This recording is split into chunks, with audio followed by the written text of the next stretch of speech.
I never asked to be born.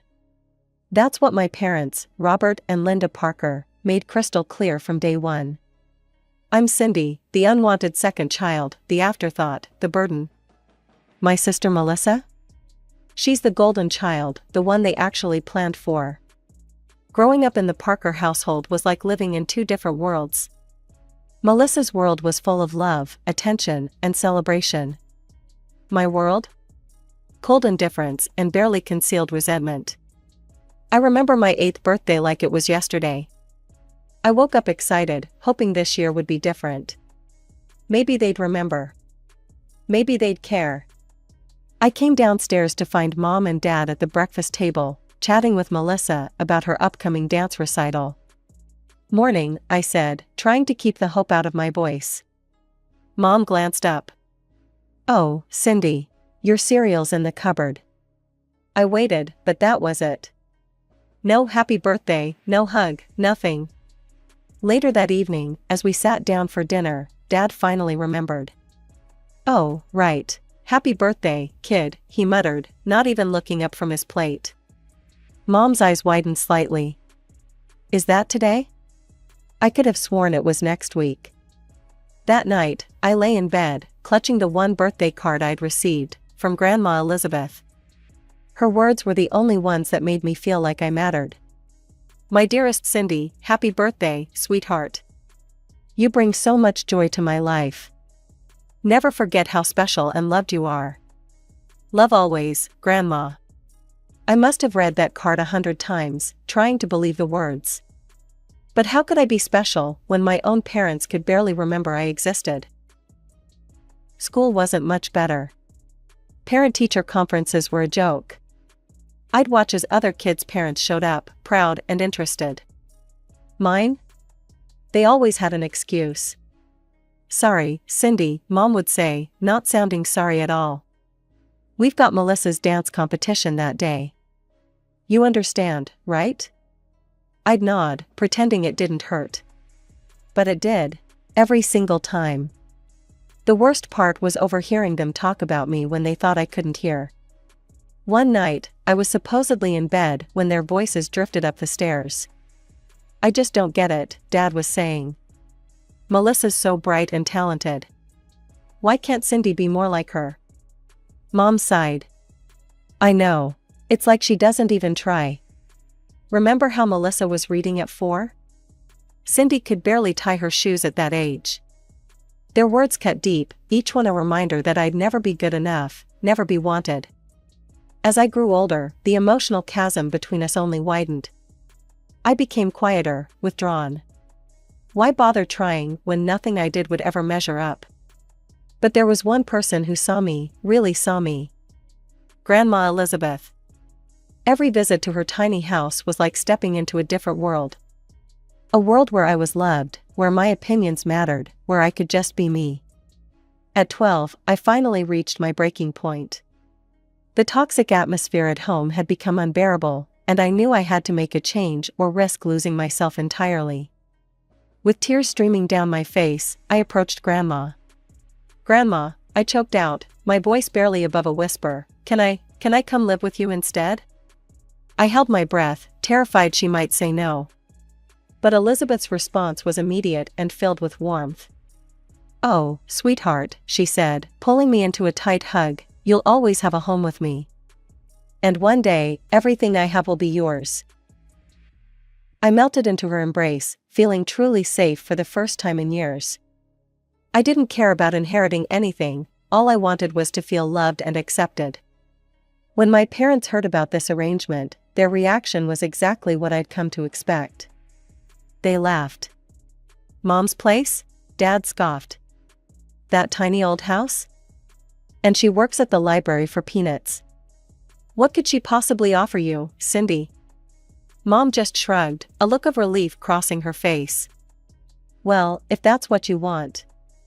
It'll certainly make things easier around here.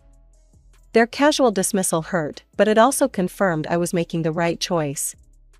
They saw no value in what Grandma could offer me, but they were more than happy to be relieved of their parental responsibilities. Life with Elizabeth wasn't easy. Money was tight, and we often struggled to make ends meet. Grandma worked long hours at the library, and I started doing odd jobs to help out. But none of that mattered because, for the first time, I felt truly loved and accepted. Grandma never missed a school event. She'd sit front and center at every presentation, every award ceremony, beaming with pride. My artwork covered her fridge, and she'd brag about her brilliant granddaughter to anyone who would listen. Under Grandma's care, I began to thrive. The quiet, withdrawn girl I'd been started to fade away. I made friends, joined clubs, and my grades improved dramatically. It was amazing what a little encouragement and support could do. Yes, we might have been struggling financially. There were nights when I'd catch Grandma skipping dinner, claiming she wasn't hungry so I could have a full plate. But even in those tough times, the warmth and affection in our tiny home made up for any material lack. Everything changed on a crisp autumn afternoon when Grandma came home with an expression I'd never seen before, a bewildering mix of joy and sorrow, laughter and tears. "Cindy, sweetheart," she said, her voice quavering, "we need to talk. It's about my sister, Margaret. She passed away unexpectedly." I vaguely remembered hearing about Aunt Margaret, a wealthy businesswoman who'd been estranged from the family for years. "I'm so sorry, Grandma," I said, reaching for her hand. She squeezed it, then continued, "There's more, Cindy. Margaret, she left me everything. Her entire fortune. We're millionaires now, sweetheart. Multimillionaires." As news of Grandma's windfall spread, it didn't take long for my parents to come knocking. One evening, there was a tentative knock at our door. When Grandma opened it, there stood Robert and Linda, all smiles and teary eyes. "Elizabeth, Cindy," Mom said, her voice choked with emotion I'd never heard before. We've made a terrible mistake." Dad nodded, looking more humble than I'd ever seen him. "We've been awful parents. Truly awful. But we've realized our errors, and we want to make things right." I stood frozen, unable to process what I was hearing. These people, who had ignored and belittled me for years, were now begging for a second chance. "Please, Cindy," Mom pleaded, reaching out to me. "Come home, let us be the family we should have been all along." I looked to Grandma, confused and conflicted. She gave me a small smile. "It's your decision, sweetheart. Whatever you choose, I'll support you." After days of agonizing, I decided to give them another chance. With Grandma's blessing, I packed my bags and returned to the Parker house. At first, it seemed like a dream come true. Mom and Dad were attentive, loving even. They attended every school event, cheering louder than anyone else. They bought me gifts, not expensive ones, but thoughtful presents that showed they were finally paying attention to who I was. Family game nights became a regular thing. I remember the first time Dad ruffled my hair after I won at Monopoly, saying, "That's my girl." The warmth that spread through me was indescribable. The biggest shock came at bedtime. Mom started tucking me in every night, just like I'd always wanted as a little girl. She'd smooth my hair back and plant a soft kiss on my forehead. "Good night, sweetheart," she'd whisper. "We love you so much." Even Melissa seemed to have had a change of heart. She started including me in her social activities, introduced me to her friends, and even gave me advice about boys and makeup. I wanted to believe it was all real. That my family had truly changed, that they finally saw me and loved me for who I was. But a small voice in the back of my mind kept whispering doubts. Why now? Why only after Grandma came into money? I pushed those thoughts aside, determined to enjoy this new, loving family dynamic I'd always dreamed of. I called Grandma regularly, gushing about how happy I was and how wonderful everything had become. But Grandma, while expressing joy for me, couldn't quite hide the concern in her voice. "Just remember, Cindy," she'd say, "you always have a home with me, no matter what." Life in the Parker household settled into a new rhythm as the months rolled by. Melissa, ever the golden child, graduated high school with honors and headed off to a prestigious college. Meanwhile, Grandma moved into a luxurious new home and bid farewell to her days at the library. As for me? Well, I was 16 now, and things were looking up. My grades were better than ever, I had a solid group of friends, and I'd even started dating. Jake from my chemistry class had asked me out, and I was over the moon. It was a Friday evening, and I had plans to meet Jake at the local diner. I'd spent hours getting ready, nervously changing outfits and redoing my makeup. I headed out, excited for my date. But as I sat at the diner, waiting for Jake, my phone buzzed with a text. "Sorry, Cindy. Something came up. Can't make it tonight." My heart sank. I stared at the message, disappointment washing over me. With a sigh, I gathered my things and left the diner, heading back home much earlier than I'd planned. The house was quiet as I let myself in, using my key to avoid disturbing anyone. Mom and Dad thought I was still out on my date, and I wasn't in the mood to explain why I was back so early. As I passed by Dad's study, I heard voices. I was about to announce my presence when Mom's words stopped me cold. "I don't know how much longer I can keep up this charade," Mom said, frustration evident in her voice. I never wanted her in the first place, and pretending to love her now is exhausting. I froze, my blood turning to ice. Pretending to love me? My mind reeled, unable to process what I was hearing. With shaking hands, I pulled out my phone and hit record. I knew I shouldn't be eavesdropping, but I couldn't stop myself. Dad's response made my stomach churn. "We need to be patient, dear. Once Mom passes, all that money will go to Cindy. If we play our cards right, we can convince her to share the wealth with us. Just think of the life we could have." I stood there, rooted to the spot, as my world crumbled around me. The loving family I thought I'd finally found was nothing but a lie. A performance put on for the sake of Grandma's money. Tears welled up in my eyes as the truth sank in. All those family game nights, the bedtime kisses, the proud smiles at my achievements, it was all fake. Every moment of love and acceptance I'd treasured over the past months was nothing but a calculated act.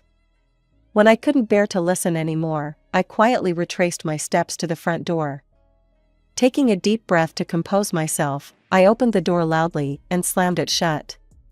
"I'm home," I called out, my voice surprisingly steady. Almost instantly, Mom and Dad emerged from the study, all smiles and concern.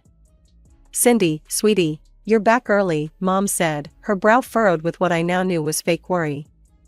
"Everything okay?" Dad added, his tone dripping with false concern. I fought back the urge to scream at them, to call them out on their lies right then and there. Instead, I plastered on a weak smile. "Jake canceled," I mumbled, watching their faces closely. Something came up, apparently. Their reactions were perfect, too perfect. Mom's sympathetic cluck, Dad's reassuring pat on my shoulder. It was all I could do not to flinch away from their touch. That night, I lay awake for hours, their words echoing in my head. By morning, my mind was made up. I waited until I heard both cars pull out of the driveway, then sprang into action. I packed my bags quickly, shoving clothes and precious mementos into my duffel bag. Without a backward glance, I left the house that had never truly been my home and made my way to Elizabeth's. When I showed up on her doorstep, bags in hand, Grandma's eyes widened in shock. "Cindy, what's wrong, sweetheart?" I burst into tears, the emotions I'd been holding back finally breaking free. Between sobs, I managed to pull out my phone and play the recording. Grandma's face transformed as she listened. Shock gave way to disbelief, then to a fury I'd never seen before. Those conniving, heartless, she cut herself off, taking a deep breath. Her eyes softened as she looked at me. "Don't worry, honey. We'll give them a surprise they won't forget." She pulled me into a fierce hug, and for the first time since overhearing that conversation, I felt safe. As evening fell, my phone began to buzz incessantly. Mom, Dad, even Melissa, all calling, leaving voicemails, sending texts. I ignored them all until finally, I couldn't take it anymore. "Hello?" I answered, my voice cold. "Cindy, Oh, thank God, Mom's voice came through, sounding frantic. Where are you? We'd been so worried. I almost laughed at the irony. I'm with Grandma, I replied calmly. And we'd like to invite you all over for a family conversation tomorrow. There was a pause on the other end. Of course, Mom stammered. We'll be there, Cindy, honey, whatever's wrong, we can fix it. I hung up before she could finish. Fix it? They had no idea what was coming. The following evening, the air was thick with tension. When the doorbell rang, Grandma gave my hand a reassuring squeeze before going to answer it. My parents stepped into the mansion, their faces masks of concern and affection. It made my stomach turn to see how easily they could switch on their act. Cindy, sweetheart, Mom started, reaching out to me. I took a step back, and confusion flashed across her face. Grandma's voice was cool as she gestured to the dining room. Please, have a seat. We have much to discuss. As they settled into their chairs, Dad's eyes darted around the room, no doubt taking in the obvious signs of wealth. Mom, what's this all about? Is everything okay? Without a word, I placed my phone on the table and hit play. The room filled with the sound of their own voices, discussing their scheme in cold, calculating tones. The effect was immediate. The color drained from their faces, leaving them ashen and wide-eyed. Mom's hand flew to her mouth, while Dad seemed to shrink in his chair. When it finished, there was a moment of deafening silence. Then, they both started talking at once, a jumble of excuses and apologies that rang hollow in the face of their exposed deceit. Grandma raised her hand, silencing them. Her voice, when she spoke, trembled with a mixture of disappointment and barely contained fury. I had hoped. I truly believed you had changed, she said, each word heavy with emotion. I was even considering dividing my estate among all of you. She paused, fixing them with a steely gaze. But now, I can say with absolute certainty that everything I have will go to Cindy alone. The realization of what they'd lost, not just their scheme, but the genuine opportunity to be part of a wealthy family, seemed to hit my parents all at once. Panic set in, and their reactions whiplashed from one extreme to another. Please, you have to understand, Mom pleaded, tears streaming down her face. We made a mistake, but we do love Cindy. We can make this right. But when their begging fell on deaf ears, their tone quickly changed. Dad's face contorted with anger.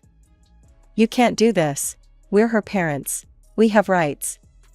We'll make sure you never see her again, Elizabeth. Their threats washed over me, but I felt oddly calm.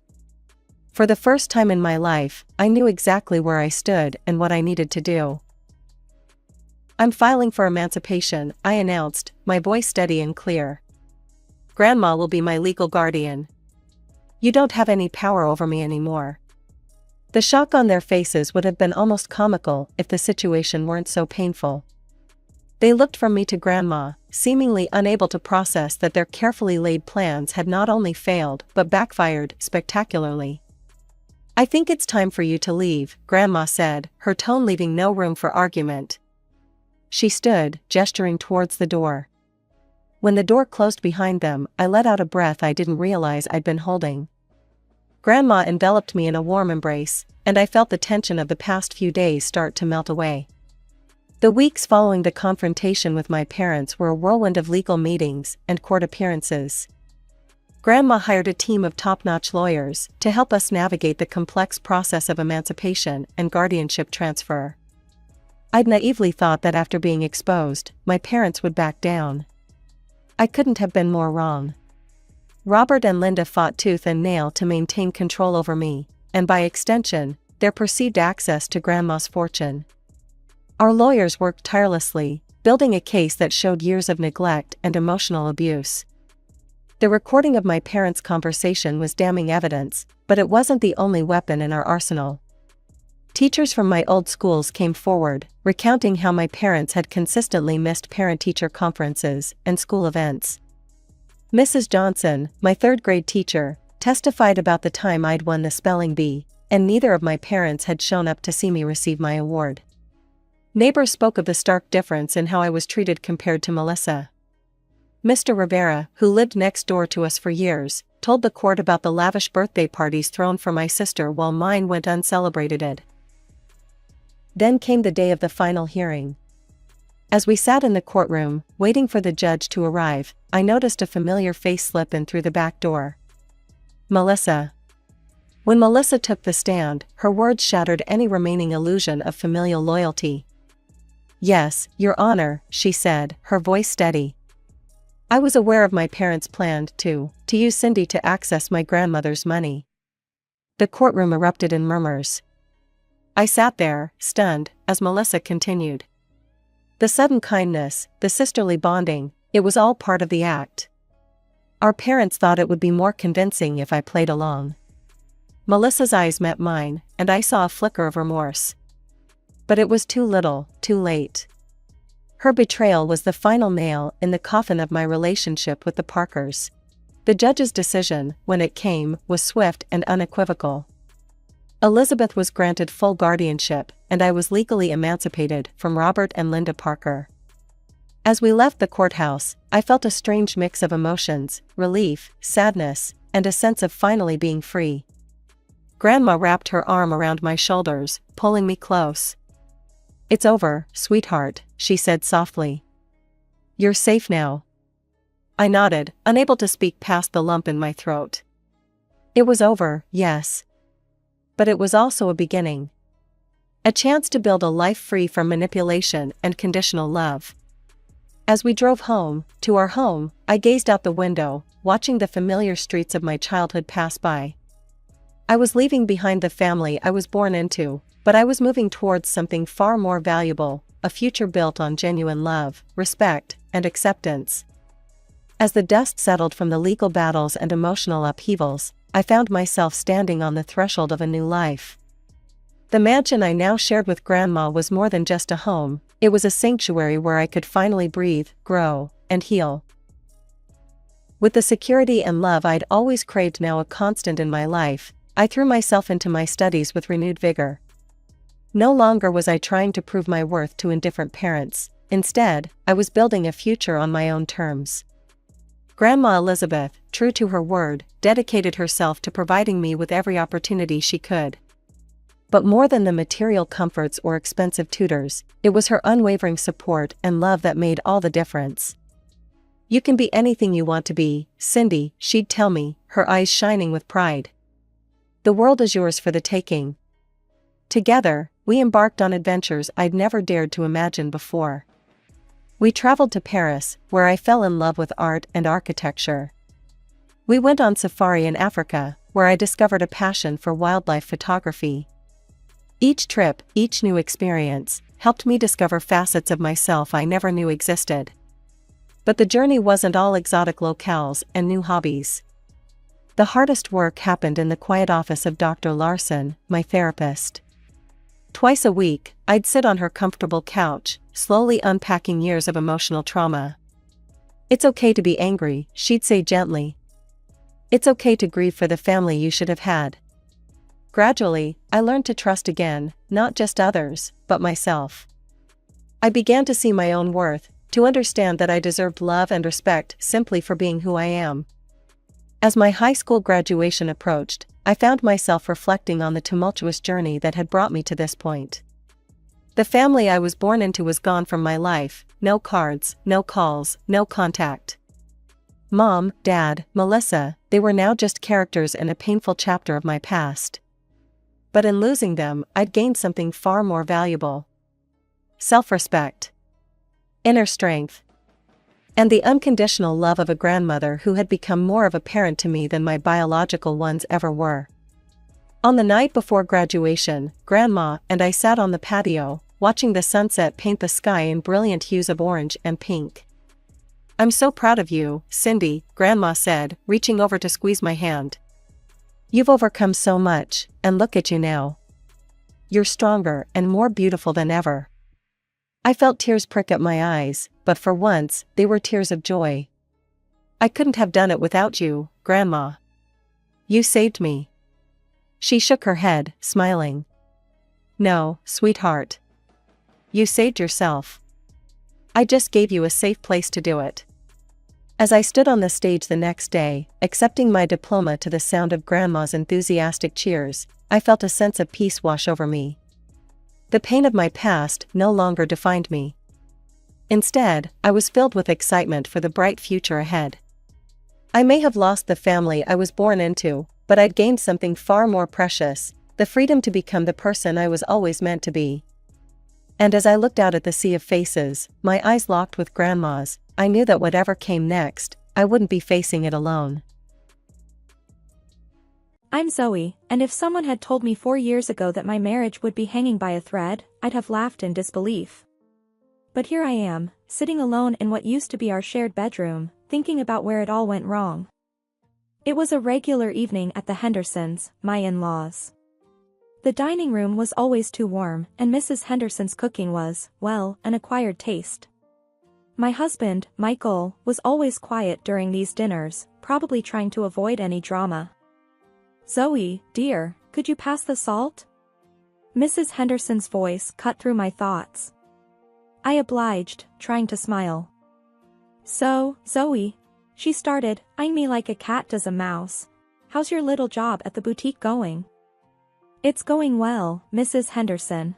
We just got a new line of summer dresses in," I replied, trying to sound upbeat. "That's nice. A real career woman," she said, the sarcasm dripping from each word. Michael shot me a look, his way of saying, "Just ignore her." The conversation was superficial until Mrs. Henderson, with a glass of wine in hand, decided it was time to drop her bombshell. "You know, Michael, Jenna called me the other day. She's doing so well. Just got promoted at her law firm." Michael's fork paused midair. "Mom, we've been over this." "Oh, I'm just saying, it's nice to see young people making something of themselves. Not that running a boutique isn't quaint," she said, her eyes on me. I felt my face flush with anger. Before I could respond, Michael intervened. "Mom, Zoe's doing great at her job. Let's not start this again." Mrs. Henderson shrugged, "I'm just speaking my mind. It's a mother's right, isn't it?" The rest of the meal passed in awkward silence. I helped with the dishes, more out of obligation than desire. Mrs. Henderson watched me like a hawk, commenting on everything from the way I stacked the dishes to how I wiped the counter. "Zoe, you're doing it all wrong. Here, let me," she said, snatching the dishcloth from my hand. "Honestly, I don't know what kids these days are taught at home." I bit my tongue, counting the seconds until we could leave. Michael was silent, his usual response to his mother's antics. It was like he put on blinders whenever we were around her. On the drive home, I couldn't hold it in any longer. "Michael, your mother is impossible. She criticizes everything I do. Can't you see that?"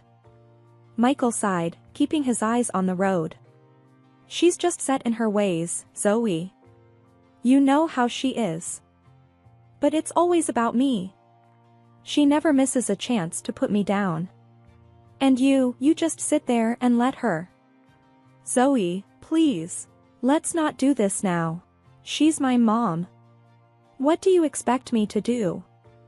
I stared out the window, feeling a mix of anger and helplessness.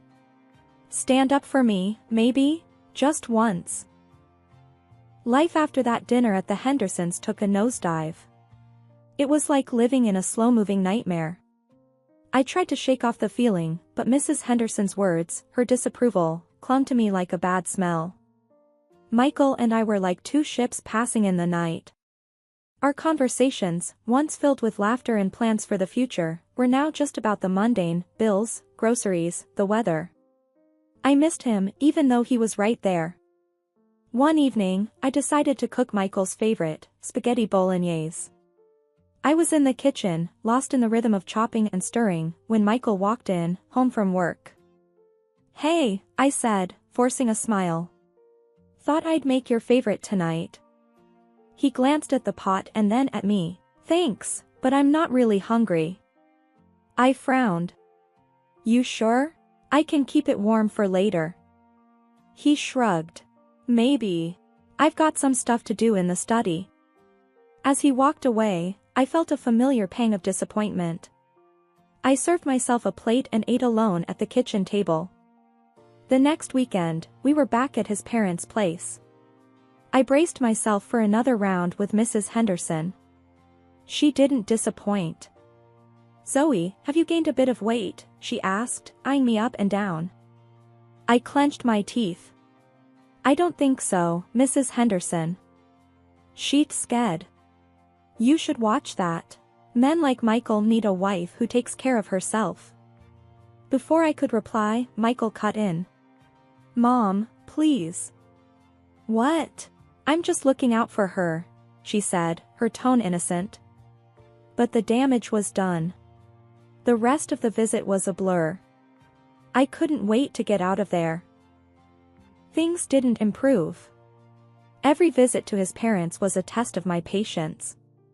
Mrs. Henderson's digs at me became more frequent, more personal. And Michael, he just retreated further into his shell. I started spending more time at work, staying late just to avoid going home to an empty house. My boss noticed and appreciated the extra effort, but it was just a distraction from my crumbling marriage. It was during one of those late nights at work when I got a text from Michael.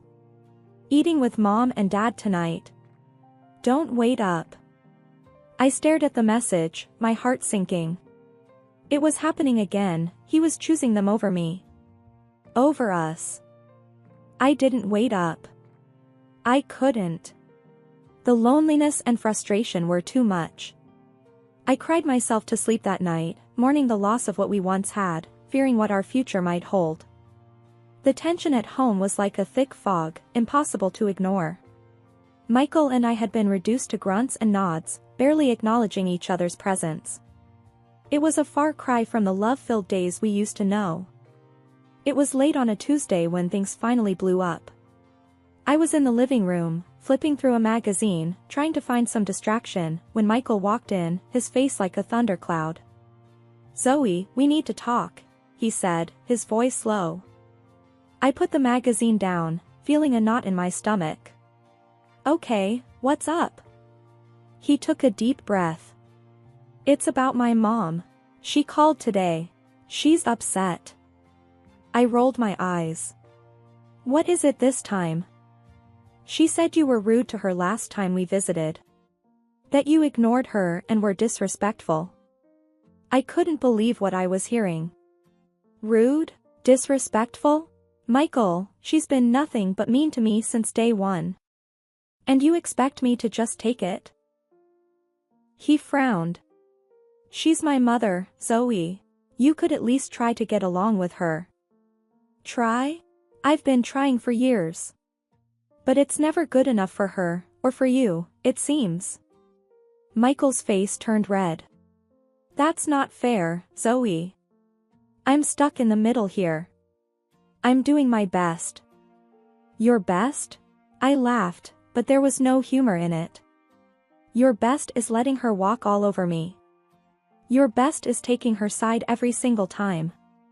He stepped closer, his voice rising. "What do you want me to do, Zoe? Cut her out of my life? She's all I have left of my family." "And what about me? Am I not your family too?" He shook his head, frustration etched on his face. "You just don't get it." "No, Michael, you don't get it. You don't see how much this is hurting me. How much you're hurting me." We stood there, glaring at each other, the years of unsaid frustrations boiling over. It felt like a dam had burst, and all the anger and hurt came pouring out. "Maybe you're just like her," he finally said, his voice cold. "Maybe she's right about you." That hit me like a slap in the face. "Right about me? You think I'm the problem here?" He didn't answer, just turned and walked away, leaving me standing there, shaking with anger and disbelief.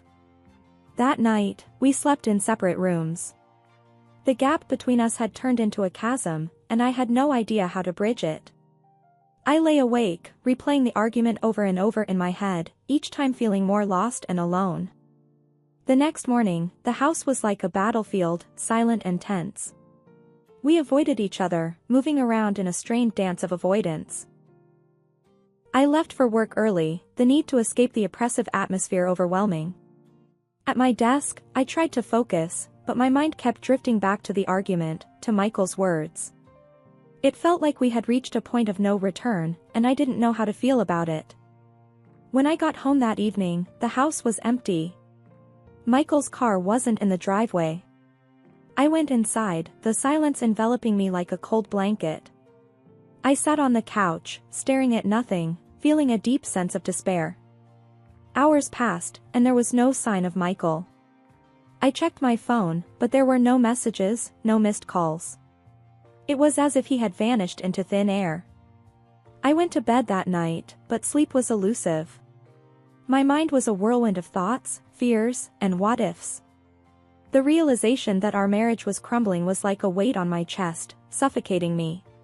And as the clock ticked away, marking the passing of another sleepless night, I couldn't help but wonder if this was the end of the road for us. If the love we once had was lost forever in a sea of misunderstandings and unspoken words. Alone. That's how the house felt since Michael left. The silence was deafening, a constant reminder of the gaping hole where our relationship used to be. I tried to keep busy, to fill the void with anything I could.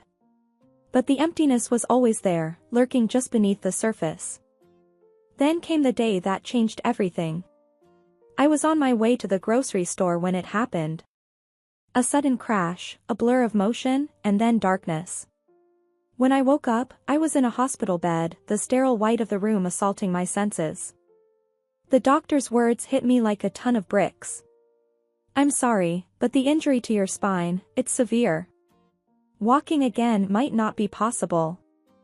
I lay there, stunned. This couldn't be happening. Not now, not when my life was already in pieces. But it was happening. And when I finally returned home, it was to a reality I wasn't prepared for. The house felt even emptier, the walls echoing with the life I used to have. I refused to let despair take hold. I started doing exercises every day, determined to prove the doctors wrong. I would sit in my wheelchair, pushing my legs to move, to feel something, anything. And then there was the painting. I hadn't picked up a brush since I was a teenager, but now, it became my escape. I'd lose myself in the colors and strokes, creating worlds where I was whole again, where my life wasn't defined by the confines of my wheelchair. It was hard, harder than anything I'd ever done. There were days when I wanted to give up, to succumb to the sorrow that threatened to overwhelm me. But I kept going, clinging to the hope that one day, I might stand on my own 2 feet again. My friends and family were there for me, in their own ways. Calls, visits, words of encouragement. But the one person I needed the most, Michael, was a ghost, a part of my life that seemed to have vanished completely. I learned to navigate the world in my wheelchair, to adapt to my new reality. It was a slow, painful process, but I was making progress, finding a new kind of strength within myself. The day Michael came back, it wasn't for the reasons I'd hoped. He stood at the door, a folder in his hand that I knew all too well, divorce papers. My heart sank. But as he saw me in the wheelchair, his expression changed from determined to shocked. "Zoe, I didn't realize it was this bad," he stammered, the papers forgotten for a moment. "Yeah, well, it's been tough," I replied, trying to mask the mix of emotions his presence brought up. He hesitated, then took a step inside. "I came to talk about the divorce, but this can wait. It's not important right now." I was surprised by his reaction. Part of me wanted to scream, to tell him he couldn't just waltz back into my life. But another part, a quieter, more hopeful part, was relieved. From that day, Michael started dropping by. At first, it was awkward, the air heavy with all the things left unsaid. But gradually, we started talking, really talking, for the first time in months. One afternoon, he found me in the living room, surrounded by my paintings. He picked one up, a swirl of blues and greens. "These are really good, Zoe. I didn't know you still painted." I shrugged, feeling a flush of pride. I needed something to do. Helps me forget, even if it's just for a little while. We sat down, and for the first time in a long time, we laughed. It was like a window had opened, letting in the fresh air of our old camaraderie. We talked about everything and nothing, work, friends, a new movie that was out. As the days turned into weeks, Michael's visits became the highlight of my days. We'd talk, laugh, and sometimes just sit in comfortable silence. It was a tentative dance, a slow rebuilding of trust and affection. And with each visit, I felt something shift inside me. The walls I'd built around my heart started to crumble, brick by brick. It was scary, letting him in again, but it also felt right. So we continued, taking each day as it came, each shared laugh and conversation a step towards something new. It wasn't the life we'd planned, but it was a life we were building together, one day at a time. Just when life seemed to be taking a turn for the better, with Michael and I slowly finding our way back to each other, Mrs. Henderson, Michael's mother, decided to insert herself into our lives in the most intrusive way possible. She announced that she was moving in with us, under the guise of wanting to help with my recovery. I was immediately wary, but Michael seemed to think it was a good idea. "Zoe, she just wants to help," Michael tried to reassure me when we first discussed it. It might be good to have an extra pair of hands around the house. I wasn't convinced. "Michael, you know how your mom is. She's never really liked me." He gave me a hopeful look. "Maybe this will be a chance for you two to bond. She really seems to want to make amends." Reluctantly, I agreed. But it didn't take long for Mrs. Henderson's true colors to show.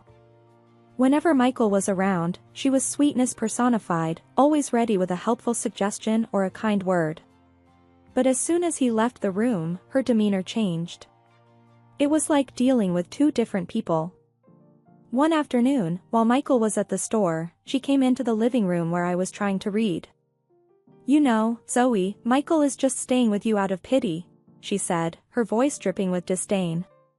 "No man wants a wife who can't even take care of herself." I clenched my fists, trying to keep my composure. "I think that's for Michael to decide, Mrs. Henderson." She tooted, shaking her head. "I'm just being realistic, dear. It's only a matter of time before he realizes he can do better." Her words were like a knife to my heart, but I refused to give her the satisfaction of seeing me upset. "If you're done, I'd like to get back to my book." She huffed and left the room, but her words stayed with me, festering like a wound. I wanted to tell Michael, to let him know what his mother was really like, but I was afraid. Afraid that it would drive a wedge between us again, that he might not believe me, or worse, that he might side with her. So, I kept it to myself, bearing her barbs in silence. It was a lonely, painful experience. Every cutting remark, every snide comment, I absorbed and locked away, a growing weight on my soul. In the evenings, when Michael asked how my day was, I would force a smile and lie. "It was fine. Your mom's been a big help." And he would smile back, relieved that things were going well. But inside, I was screaming, desperate for someone to see the truth, to understand the pain I was enduring. It was a restless night, and sleep seemed to elude me. The house was silent except for the occasional creaks and groans that come with an old building. Then, a murmur of voices from downstairs pierced the quiet. Curiosity piqued, I wheeled myself to the top of the stairs, straining to hear the conversation below. It was Mrs. Henderson and Michael, her voice a sharp whisper that sliced through the stillness of the night. "Michael, look at these pictures. This girl, Laura, she's a teacher, beautiful and healthy. And this one, Sarah, she comes from a good family. You need to think about your future, about having a family." I felt a cold shiver run down my spine. Was she seriously showing Michael photos of other women? Michael's voice was a low rumble. "Mom, stop this. I'm not interested. I love Zoe." "Love?" My heart fluttered at his words, but Mrs. Henderson's next words froze it again. "But she's a cripple, Michael. She can't give you what you need," Mrs. Henderson hissed. I clutched the railing, feeling like I'd been punched in the gut. Her words stung like acid. Michael's voice rose, tinged with anger. That's enough, Mom. I don't want to hear another word. I love Zoe, and I'm staying with her. This is my decision. There was a pause, and then Mrs. Henderson's voice, now shrill with rage. You're wasting your life with her. She's nothing but a burden. It would be better if she just... I couldn't believe what I was hearing. Tears blurred my vision, and a sob caught in my throat. That's it, Mom. Get out of my house. Now. Michael's voice was like thunder, a sound I had never heard from him before. The sound of footsteps and a door slamming jolted me back to reality. I wheeled back to my room as quickly as I could, my mind racing, my heart in turmoil. A few minutes later, Michael came into the room. He looked distraught, his eyes searching mine. Zoe, I'm so sorry. Did you hear all that? He asked, his voice breaking. I nodded, unable to find my voice. He moved closer, kneeling beside me, his hands reaching for mine. I never wanted you to hear those things. My mom's gone. I asked her to leave. I want you to know that I meant what I said. I love you, Zoe, and I'm not leaving you. His words were a small comfort against the backdrop of his mother's cruelty. But in that moment, with Michael holding me, I felt a glimmer of hope. Maybe we could get past this, maybe our love was strong enough to withstand even the harshest of storms. The days after Mrs. Henderson was asked to leave brought a sense of calm to our home that I hadn't felt in a long time. Michael and I were finding our rhythm again, slowly piecing together the fragments of our relationship. It was during one of these peaceful afternoons that my phone rang, breaking the tranquility. The caller ID showed Mrs. Henderson's number. With a deep breath, I answered, "Hello?" "Zoe, it's me," came Mrs. Henderson's voice, laced with a tone of distress I wasn't used to hearing from her. "Michael, he's cut me off. After everything I've done, he won't even help me financially." Her words stirred a mix of emotions within me. "Mrs. Henderson, what happened between you and Michael was bound to have consequences. You said some unforgivable things." There was a pause, and then a sob from her end. "But I'm his mother. How could he do this to me?" "Maybe it's time you reflected on your actions, Mrs. Henderson. You pushed him away with your words and actions," I said, my voice steady despite the churn of emotions inside. "But I need his help, Zoe. I have nowhere else to turn." I sighed, feeling a pang of pity but standing firm. "You brought this on yourself, Mrs. Henderson. Michael needs to do what's best for him, for us. Maybe this is a wake-up call for you to start making some changes." The call ended with her in tears, but I knew I had spoken the truth. It was a difficult conversation, but necessary. Turning to Michael, who had been listening quietly, I saw a mix of emotions on his face. "Are you okay?" I asked. He nodded, wrapping me in a gentle embrace. "I am now. It's hard, but I think it's for the best. We need to focus on us, on our future." Our future. The word filled me with hope. We had weathered the storm together, and now it was time to rebuild. "We have a lot to look forward to, Michael. Just the two of us," I said, smiling up at him. He returned the smile, his eyes bright with the promise of a new beginning. "Yes, we do.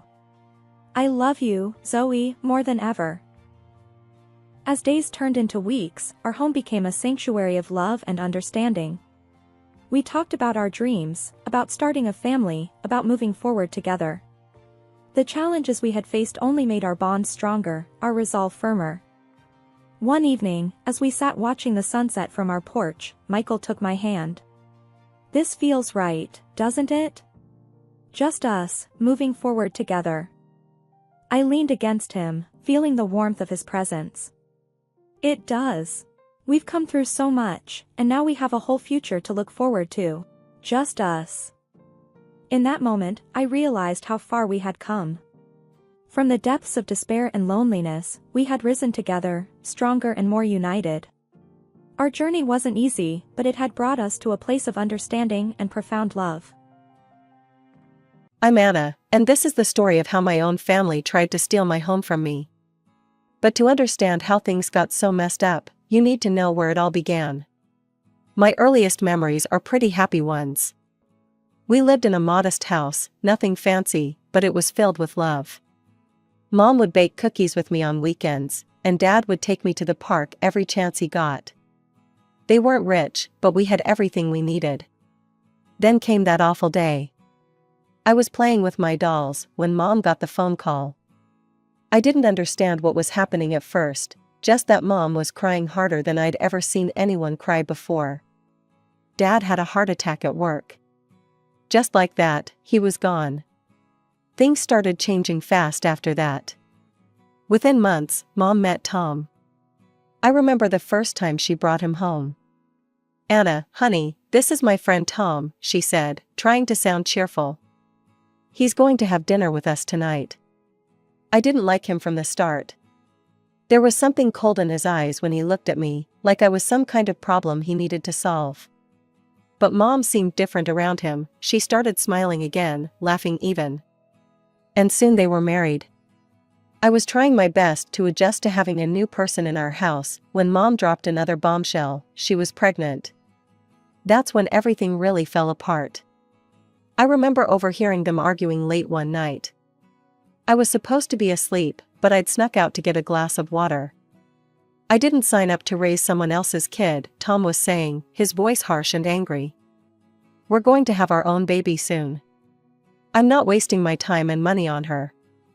"But she's my daughter," Mom protested weakly. "Then let your in-laws take her," he snapped. "They've got money, they can handle it. We need to focus on our own family now." I stood there in the dark hallway, my small hands shaking, as I listened to my mother's silence. That silence said everything. She was choosing him over me. A few days later, Mom sat me down and tried to explain that I was going to live with Grandma and Grandpa, my dad's parents. She made it sound like some great adventure, but even at 6 years old, I knew what was really happening. I was being thrown away to make room for their new family. "Will I still see you, Mommy?" I asked, trying not to cry. "Of course, sweetheart," she promised. "You can visit whenever you want." But as I packed my little suitcase with my favorite stuffed animals and clothes, I had this feeling in my gut that nothing would ever be the same again. I was right. Moving in with my grandparents changed everything. They legally adopted me, and honestly, they became more like parents to me than my own mother ever was. Their house was beautiful, nothing crazy fancy, but definitely comfortable, with a big backyard where I could play and a room all to myself. I remember the first time I met my half-sister, Ruby. Mom was holding this tiny baby, cooing and fawning over her like she was the most precious thing in the world. "Anna, meet your little sister," Mom said, beaming. "Isn't she beautiful?" I just stood there, not knowing what to say. All I could think was how I'd never seen Mom look at me that way, like I was her whole world. The visits were always awkward. Tom made it crystal clear I wasn't welcome. He'd literally stay in his bedroom the entire time I was there, not even bothering to say hello. Sometimes I'd hear him moving around upstairs, and the sound of his footsteps made my stomach knot up. As Ruby grew older, the contrast between our treatments became even more obvious. Every time I visited, I'd see new toys in her room, hear stories about their family vacations, watch them act like this perfect little family, with me as the obvious outsider. "Mom, can I stay for dinner?" I'd sometimes ask. "Oh, well," she'd always look uncomfortable, glancing upstairs where Tom was hiding. "Maybe next time, sweetie." Tom's had a long day at work. By middle school, I couldn't take it anymore. The rejection was too painful, the message too clear, I wasn't part of their family. So I stopped going. Just stopped. After that, Mom would come to Grandma and Grandpa's house once a year on my birthday, usually with a gift that felt more like an obligation than something chosen with love. Sometimes she'd bring Ruby, who'd look around our house with wide eyes, clearly uncomfortable. Tom never came, not once. But you know what? My grandparents made sure I never felt like I was missing out on anything. They were at every school play, every award ceremony, every parent-teacher conference. Grandpa taught me to play chess and helped me with my math homework. Grandma showed me how to bake and told me stories about my dad when he was young. When it came time for college, they didn't hesitate to pay for my tuition at one of the best schools in the country. I studied computer science, threw myself into programming, and graduated with honors. Right after graduation, I landed a job with a major software company, working remotely from my grandparents' house. The money was incredible, way more than I'd expected to make right out of college. Within a couple of years, I had enough saved up for a down payment on my own place. That's when I made what I now realize was a huge mistake. I decided to buy an apartment in the same city where Mom lived. I had this fantasy, you see. I thought if I lived closer, maybe we could finally have the relationship I'd always wanted. Maybe if she saw how successful I'd become, she'd finally be proud of me. Maybe she'd finally choose me. I still remember the day I got the keys to my new apartment. Standing in the empty space, watching sunlight stream through the floor-to-ceiling windows, I felt like I'd finally made it. The place was everything I'd dreamed of, on the 20th floor of a luxury high-rise, with views that took your breath away. I spent weeks making it perfect, picking out modern furniture, coordinating with designers, choosing every detail myself. When everything was ready, I took a deep breath and made the call I'd been both dreading and looking forward to. "Mom, I'd love for you to come see my new place. Maybe this Saturday?"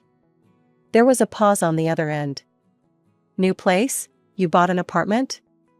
"Yeah, I did. I'd really like you, Tom, and Ruby to come for a housewarming dinner." Another pause.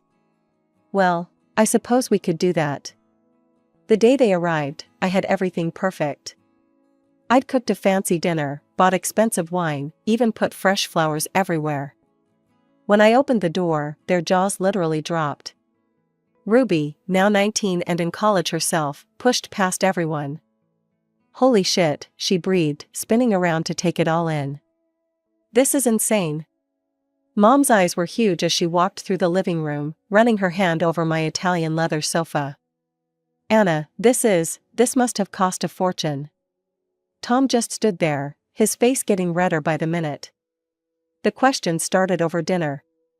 "How much did this place cost?" Mom kept asking. "What kind of salary are you making? Does your company pay you that well?" I deflected every question. But they wouldn't let up. I could feel their eyes on everything, the high-end appliances in the kitchen, the designer light fixtures, the smart home system I'd had installed. Their looks weren't admiring though, they were calculating. Predatory even. Tom barely touched his food, just sat there getting more and more agitated. "Must be nice," he finally muttered, "having everything handed to you on a silver platter." I nearly choked on my wine. "Excuse me?" "Well, your grandparents paid for your fancy college, didn't they? Set you up real nice." Before I could respond, Mom jumped in with forced cheerfulness. "This is lovely, Anna. Really lovely." They left early, making excuses about traffic. I stood in my beautiful apartment afterward, feeling somehow dirty, like their envy had left a film over everything. 3 days later, Mom called. "We'd love to have you over for dinner this time," she said, sounding oddly excited. "There's some news we want to share." I should have known something was up, but like an idiot, I went. And that's when they dropped the bomb. "Ruby's pregnant," Mom announced over pot roast. "She and her boyfriend are getting married." I sat there at the dinner table, my fork frozen halfway to my mouth, waiting for Mom to ask for wedding money. That would have been bad enough. But what happened next? I still can't believe their audacity. Tom cleared his throat, putting down his knife and fork, with deliberate slowness.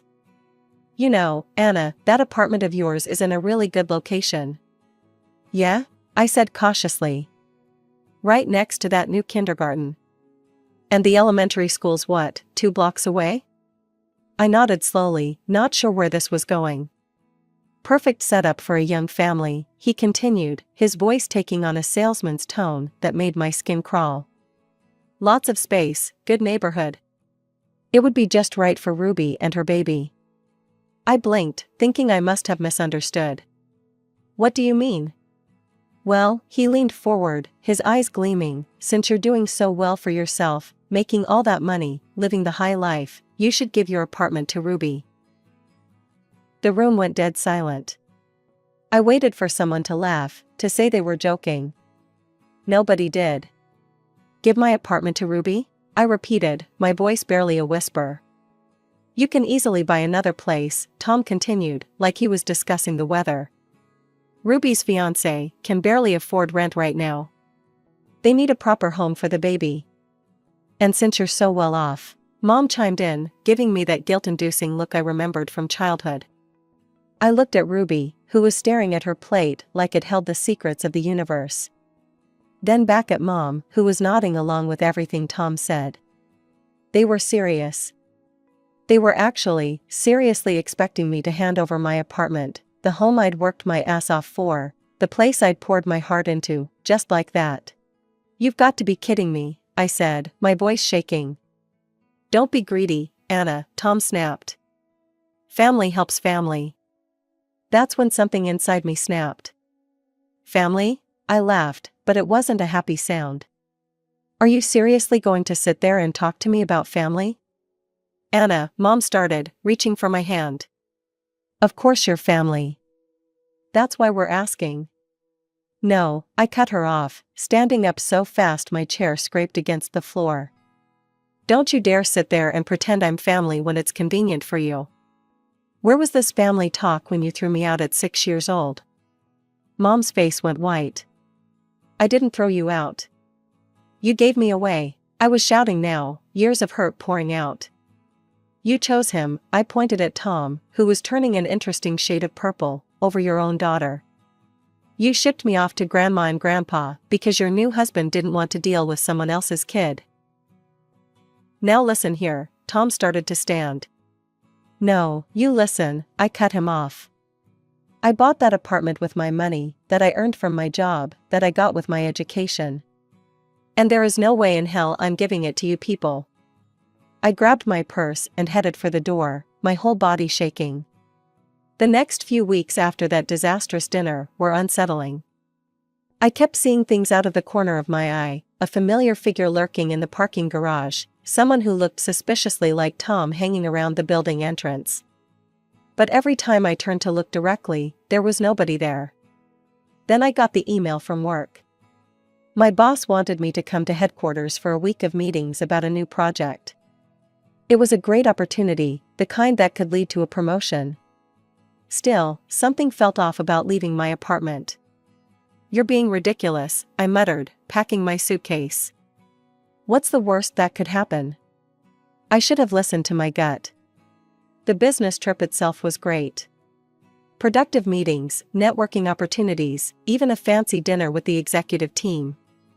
But when I got back home, exhausted from my flight, dragging my suitcase behind me, that's when my whole world turned upside down. My key wouldn't work in the lock. I tried again, thinking maybe I was just too tired and doing it wrong. Nothing. The lock was completely different, a new one installed over my deadbolt. What the hell? I whispered, my heart starting to race. I pressed the doorbell, then started pounding on the door with my fist. Hello? What's going on? This is my apartment. The door swung open, and there stood Ruby, looking completely at home in my home. Oh good, you're finally back, she said casually, like this was totally normal.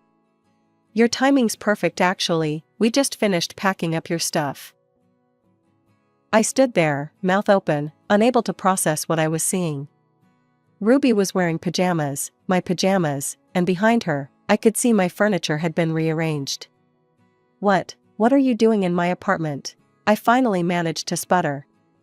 I live here now, she said, examining her nails. Your things are all boxed up in the spare room. You should take them soon, I don't really like your taste in furniture. We're going to redecorate. You what? I screamed. How did you even get in here? This is breaking and entering. Ruby rolled her eyes. Don't be so dramatic. It's done now, so just take your stuff and go. Are you insane? I pulled out my phone. I'm calling the police right now. Oh, I wouldn't do that, Ruby smirked. I already called Mom and Dad. They're on their way over. I heard them before I saw them, angry footsteps stomping down the hallway, Tom's voice already raised. When they rounded the corner, the scene would have been almost comical if it wasn't so terrifying. Tom in front, red-faced and puffing, Mom scurrying behind him trying to keep up. Get out of the way, Tom barked at me, trying to push past into my apartment. I planted myself firmly in the doorway. What the hell do you think you're doing? What we had to do, he sneered.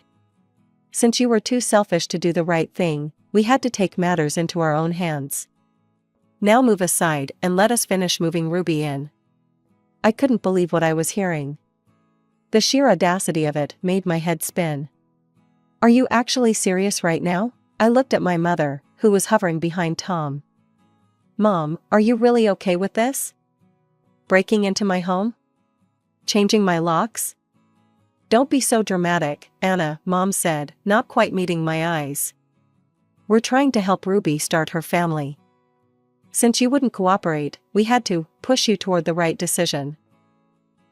The right decision? I felt hysterical laughter bubbling up in my throat. The right decision was breaking and entering? The right decision was literally trying to steal my home? It's not stealing, Tom cut in, his voice dripping with condescension. It's redistributing resources within the family. You're single, you work remotely, you can live anywhere. Ruby needs this place more than you do. That's when I'd had enough. My hand was already pulling out my phone. Get out, get Ruby, get her things, and get out right now, or I'm calling the police. You wouldn't dare, Tom growled, taking a step toward me. I started dialing, holding the phone up so they could see. 911. My finger hovered over the call button. The next few minutes were chaos. Tom and Mom rushed into the apartment, cursing and shouting as they gathered Ruby's hastily unpacked belongings. Ruby was crying, Mom was alternating between begging me to be reasonable and calling me horrible names, and Tom was spewing threats and profanities I'd never even heard before. You'll regret this, he snarled as they finally left, dragging Ruby's suitcase behind them. You think you're so much better than us with your fancy job and your fancy apartment? You're nothing but a lonely, pathetic. The door slammed behind them, cutting off the rest of his tirade. My legs gave out, and I slid down the wall to sit on the floor, shaking. But it wasn't over. The messages started coming that night. First just a few, then a constant stream of them from Mom. How could you do this to your own sister? You're breaking my heart all over again. You've always been selfish, just like your father. Ruby is pregnant and needs a home, what kind of person are you? You'll die alone in that big empty apartment, no husband, no kids, nothing but your money to keep you warm at night. Each message was like a knife to the heart, but they also made me angry. Really angry. Something wasn't adding up about this whole pregnancy story. Why was Ruby acting so casual about it? Why hadn't she mentioned it once during this whole confrontation? I opened up social media and started digging. It didn't take long to find Ruby's boyfriend's profile, a guy named Mike who worked as an engineer. His profile was public, filled with photos of him and Ruby looking happy together. Nothing about a pregnancy. Nothing about marriage. Nothing about being unable to afford a place to live. My hand shook as I typed out a message to him. Hi Mike, this is Ruby's sister Anna. We need to talk. It's important. We arranged to meet the next day at a coffee shop downtown. I spotted Mike easily at the coffee shop. He looked exactly like his photos, tall with kind eyes. He was already at a table with 2 coffees waiting. I sat down, my stomach in knots. Listen, Mike, I need to tell you something crazy that's been happening. His face grew increasingly concerned as I laid it all out, the dinner, the demand for my apartment, the break-in attempt. When I finished, he looked stunned. Wait, they did what? He shook his head in disbelief. I had no idea about any of this. Ruby never mentioned wanting your apartment. Why would they even think I couldn't afford a place? I've got a good job, my own apartment. I've been independent for years. I took a deep breath. They said Ruby was pregnant and that you two were getting married. Mike's coffee cup froze halfway to his mouth. Pregnant? He set the cup down carefully. Anna, Ruby's not pregnant. We've never even talked about marriage. I mean, we've only been dating for 8 months. The pieces all fell into place. The whole thing, the pregnancy, the desperate need for an apartment, the poor struggling boyfriend story, it was all a lie. They'd made up this entire elaborate story just to try to steal my apartment. I can't believe this, Mike said, running his hands through his hair. I'm so sorry they dragged you through this. And dragged me into it too, apparently. I need to talk to Ruby about this right away. The next day, my phone started ringing. Ruby's name flashed on the screen. How dare you? Ruby's voice exploded through the speaker before I could even say hello. How dare you go behind my back to talk to Mike? You did this on purpose, you're just jealous because I have a boyfriend and you don't. You've always been jealous of me, always trying to ruin my life. Ruin your life? I was practically screaming now. You tried to steal my home. You and Mom and Tom made up this whole ridiculous story. We wouldn't have had to if you weren't such a selfish. I hung up. The calls and messages started flooding in immediately, from Ruby, from Mom, from Tom. I blocked them all, one by one. But Mom wouldn't give up that easily. She started showing up at my apartment, sometimes crying, sometimes yelling, sometimes trying to guilt-trip me into letting her in. Please, Anna, she'd call through the door. We need to talk about this as a family. Family, that word again. They only seemed to remember I was family when they wanted something from me. After the 5th time she showed up unannounced, I blocked her number too. Then her email. Then every social media account they had. One by one, I cut off every way they had to reach me, feeling both lighter and sadder with each block. Sitting in my beautiful apartment, I finally admitted the truth to myself, moving here had been a huge mistake. All those dreams about reconnecting with Mom, building a relationship with Ruby, becoming a real family, they were just that. Dreams. Fantasy. The reality was much uglier. I called my grandparents that night, telling them everything that had happened. Grandma listened quietly, then sighed. Oh, sweetheart, she said softly. I know you wanted things to be different with your mother. But sometimes the family we choose is more important than the family we're born into. She was right. My real family was right here on the phone, the people who'd raised me, supported me, loved me unconditionally. I didn't need to chase after people who only saw me as a resource to exploit. The decision to sell came easily after that. I contacted a realtor the very next day, but I made sure to warn her about the situation. Listen, I told her, I need to tell you something important. My estranged family might show up here after the sale. They've already tried to break in once. The realtor, Sarah, took it seriously. I'll make sure to warn the new owners. We'll document everything, just in case. The apartment sold quickly. Turns out a lot of people want a luxury high-rise unit with a view. I found an even better place near my company's headquarters in another state. It was actually bigger than my old apartment, with a home office setup that was perfect for the times I wasn't working at the main office. 3 weeks after I'd moved, Sarah called me. You were right about your family, she said. They showed up today, making a huge scene in the lobby.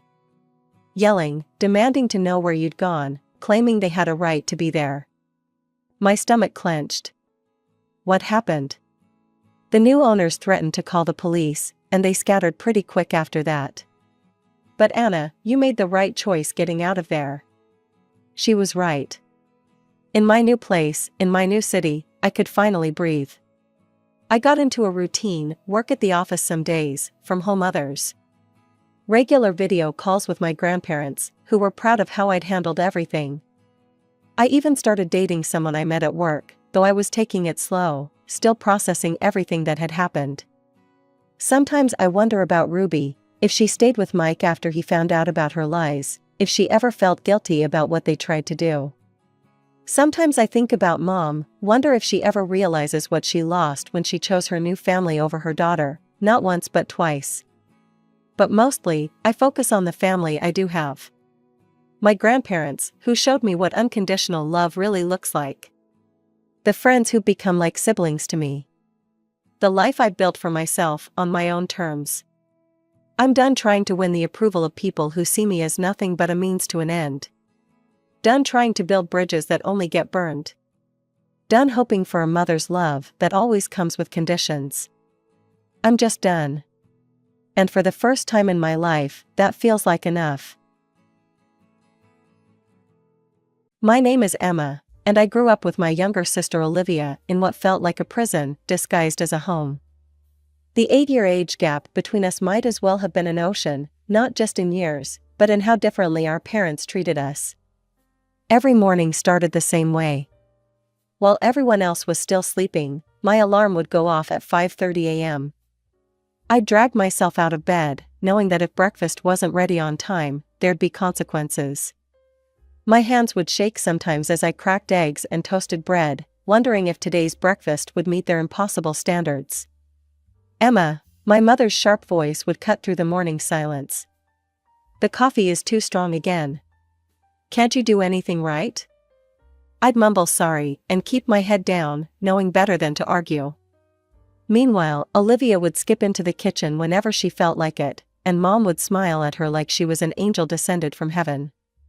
School should have been my escape, but it wasn't. While other kids hung out with friends or joined clubs, I had to rush to pick up Olivia from her elementary school. Every single day, no exceptions.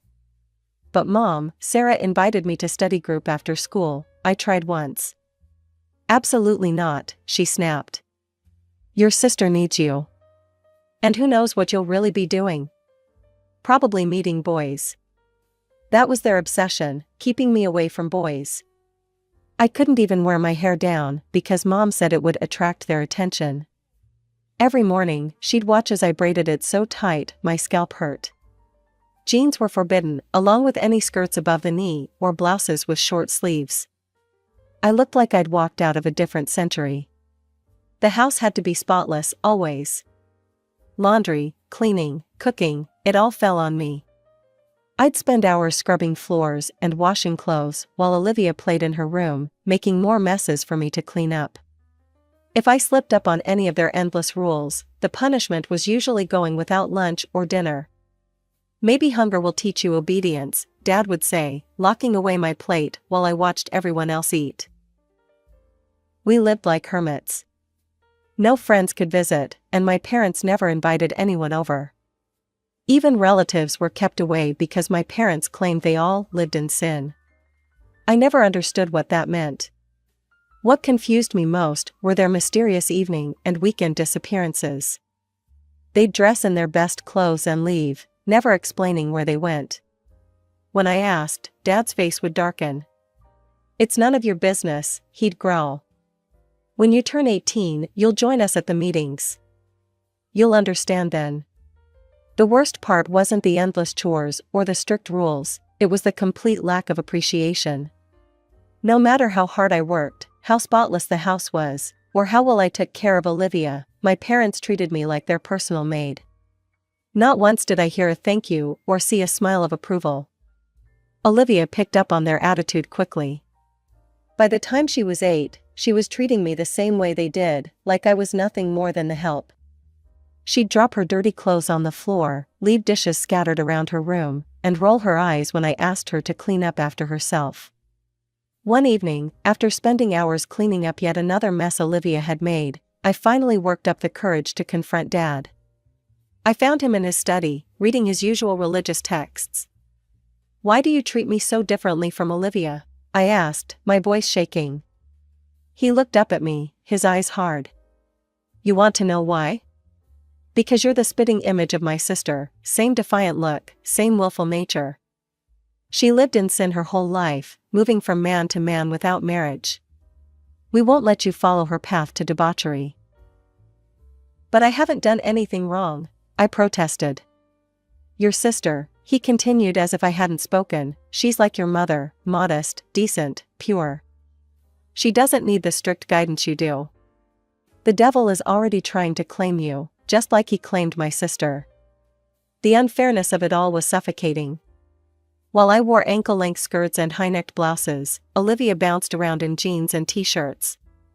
While I rushed home after school to do chores, she played with her friends until dinner time. When she broke rules or played pranks, my parents would laugh it off. If I so much as spoke in the wrong tone, I was punished. Things came to a head during my junior year of high school. College applications were coming up, and I tried to discuss it with my parents over dinner. "Mom, I was thinking about applying to State University. Their English program." "College?" Mom cut me off with a harsh laugh. "That's not a woman's place. Your purpose is to marry young and have children. That's what God intended." "But I want to study." Dad slammed his hand on the table. "Enough. I won't waste money sending you to college so you can turn out like my sister. I already have a suitable young man in mind for you. When you turn 18, you'll be married." End of discussion. My stomach turned to ice. They had already planned out my entire future without even consulting me. Marriage to some stranger they'd chosen, probably someone from their mysterious religious group. That night, I lay in bed and made a decision. If they wouldn't help me go to college, I'd find a way myself. The next day, I stayed late at school, telling my parents I had to help clean the classroom as punishment. They approved of anything that involved cleaning. Instead, I met with my guidance counselor. "I need to know everything about scholarships," I told her. "And I need to keep all the paperwork at school." For the next few months, I worked in secret. I wrote essays during lunch breaks, gathered recommendation letters from teachers, and documented every academic achievement and volunteer project. I joined the debate club and math team, telling my parents they were mandatory study groups. Every competition I won, every academic Olympiad I participated in, I carefully filed away the certificates where my parents would never find them. I knew my parents would do anything to stop me from going to college, including hiding acceptance letters. One sleepless night, I realized there was only one person who could help me, my aunt, Dad's sinful sister whom we weren't allowed to talk about. I found her address in an old address book and wrote her a letter, explaining everything. 2 days later, she called me at school. "Of course I'll help you, Emma," she said warmly. "Have all your college letters sent to my address." With that piece of my escape plan in place, time seemed to speed up. Before I knew it, graduation day arrived, followed by prom night. While other girls wore sparkly dresses and professional makeup, I stood in front of my mirror in the plainest dress I could find. No makeup, hair in its usual strict braid, I looked like a nun who'd wandered into the wrong party. Even in my modest dress, I couldn't escape my parents' criticism. When I got home, Mom was waiting up. "Disgraceful," she spat. "That dress shows your ankles and calves. Might as well walk the streets naked. Go pray for forgiveness." A week later, my aunt called during school hours. "Emma, I have news. Good news. Can you come over?" My heart started racing. I completely forgot about picking up Olivia. For the first time in years, I put myself first. I practically ran to my aunt's house. She was waiting on her porch, waving an envelope. "You did it, sweetheart. Full scholarship to State University." I grabbed the letter with trembling hands. There it was in black and white, my ticket to freedom. I burst into tears as my aunt hugged me. "I'm so proud of you," she said. "You deserve this chance." My happiness lasted exactly as long as it took to get home. Olivia was waiting with my parents, her face twisted in a smug smile. "She didn't pick me up," she announced. I followed her. She went to Aunt Susan's house, the one you said we're not supposed to talk to. Dad's face turned purple. "You dare disobey us, consorting with that woman?" "I got into college," I said, my voice steadier than I felt. "Full scholarship." "If you choose college over your family," Dad growled, "you're no longer our daughter. Pack your things and get out tonight." I went upstairs to pack, Mom hovering to make sure I didn't take anything they'd bought me. I shoved my clothes into a duffel bag, at least the modest clothing would work for laundry days at college. The laptop stays, Mom snapped. We paid for it. Oh good, Olivia clapped her hands. I needed a new laptop. Thanks, Emma. I looked at my little sister's gleeful face as she celebrated my exile, and something inside me hardened. Let her have the laptop. Where I was going, I wouldn't need reminders of this prison they called home. Moving in with Aunt Susan felt like stepping into another world. Her small house was bright and welcoming, filled with colorful artwork and comfortable furniture, everything my parents would have called worldly and sinful. First thing tomorrow, we're getting you a job, she announced my first morning there. You need your own money now. I started working at the Silver Spoon Cafe the next week. For the first time in my life, I was earning my own money, making my own choices. The other waitresses became my friends, teaching me about makeup and fashion, things I'd never been allowed to explore. You can't keep wearing those ankle-length dresses to work, Aunt Susan said one Saturday. Let's go shopping. She held up a knee-length skirt in a pretty blue color. I stared at my reflection in the dressing room mirror, barely recognizing myself. My hand shook as I touched the hem that fell above my knees. Try these too, Aunt Susan said, handing me a pair of jeans. I'd never worn pants in my life. When I put them on, I almost cried.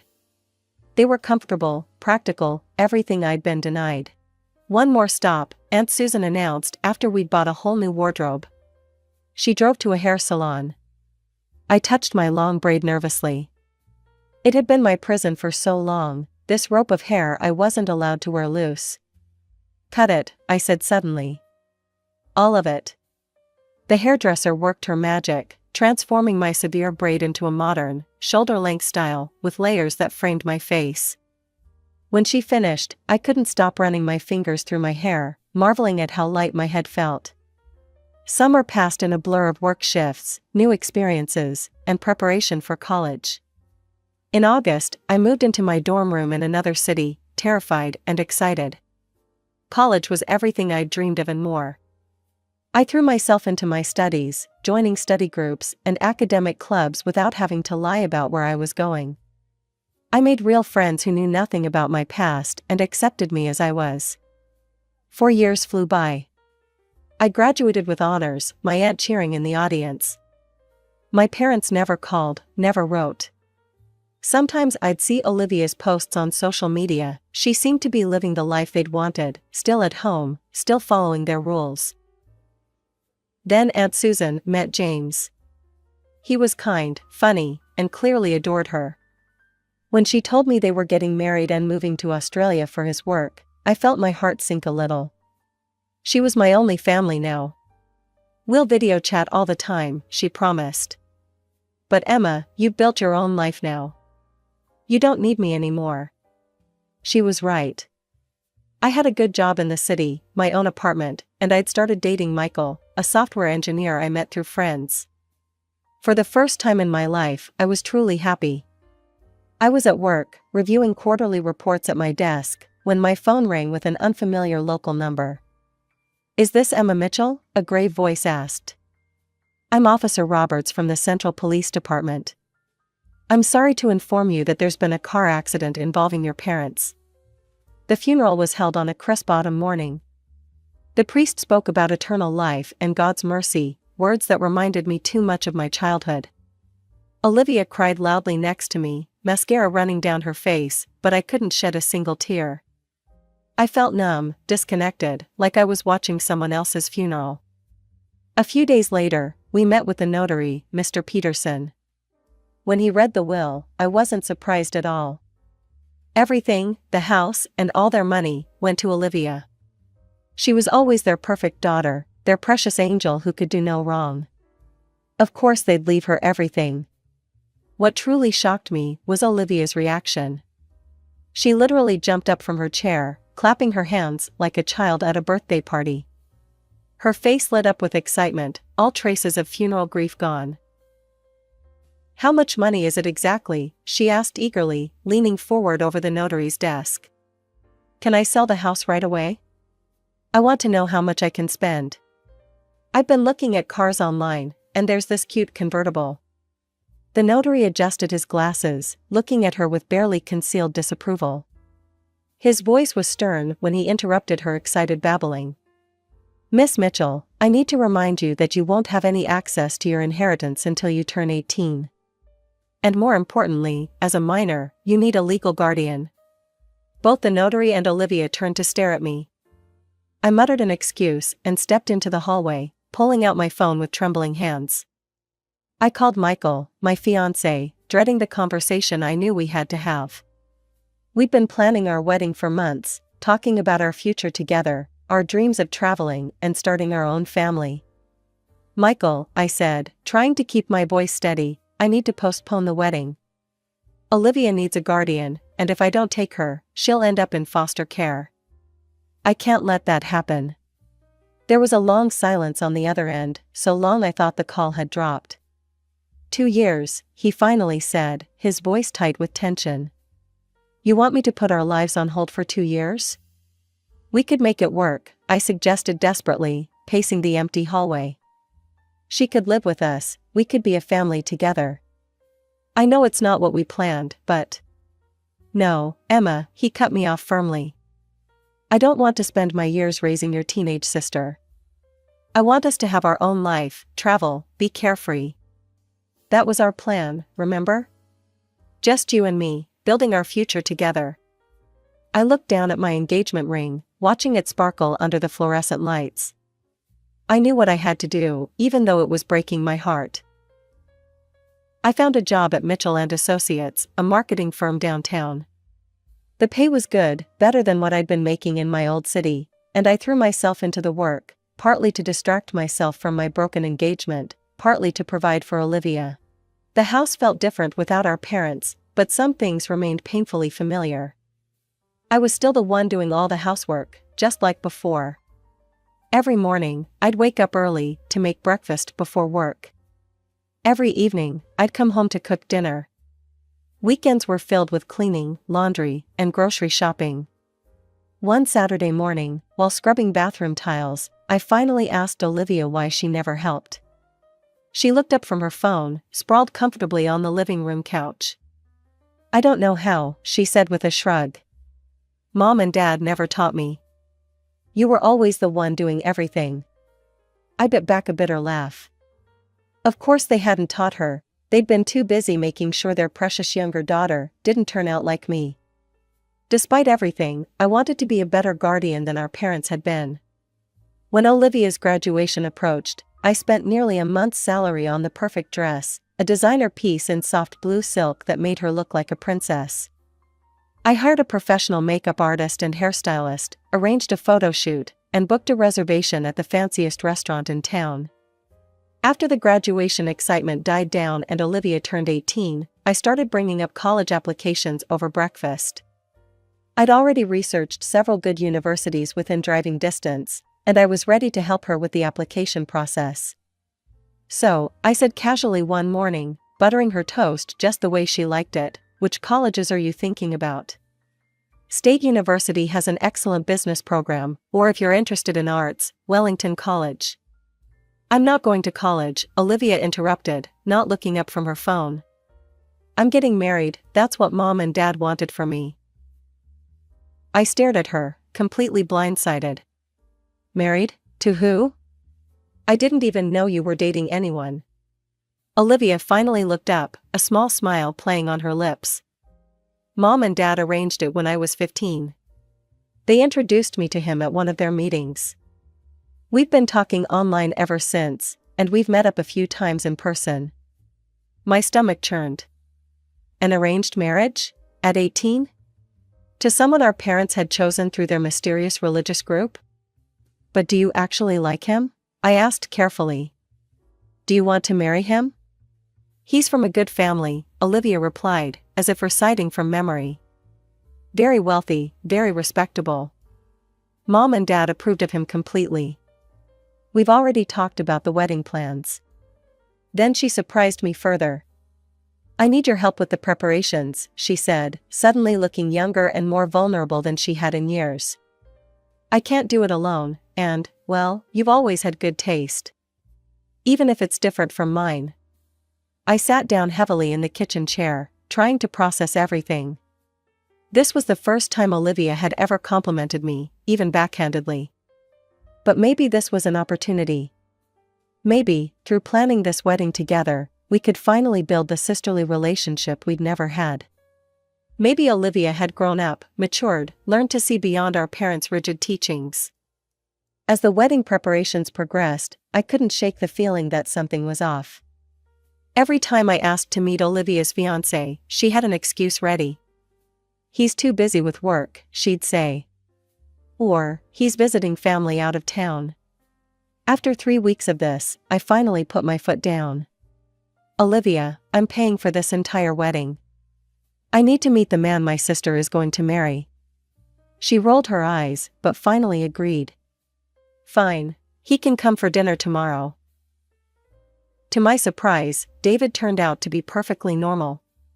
No religious zealotry, no cult-like behavior.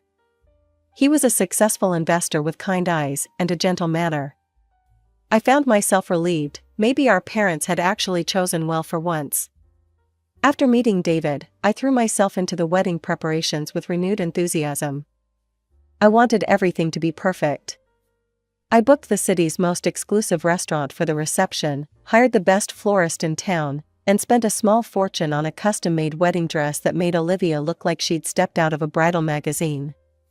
2 weeks before the wedding, I was walking past Olivia's room when I heard her laughing on the phone. I usually tried to give her privacy, but something in her tone made me pause.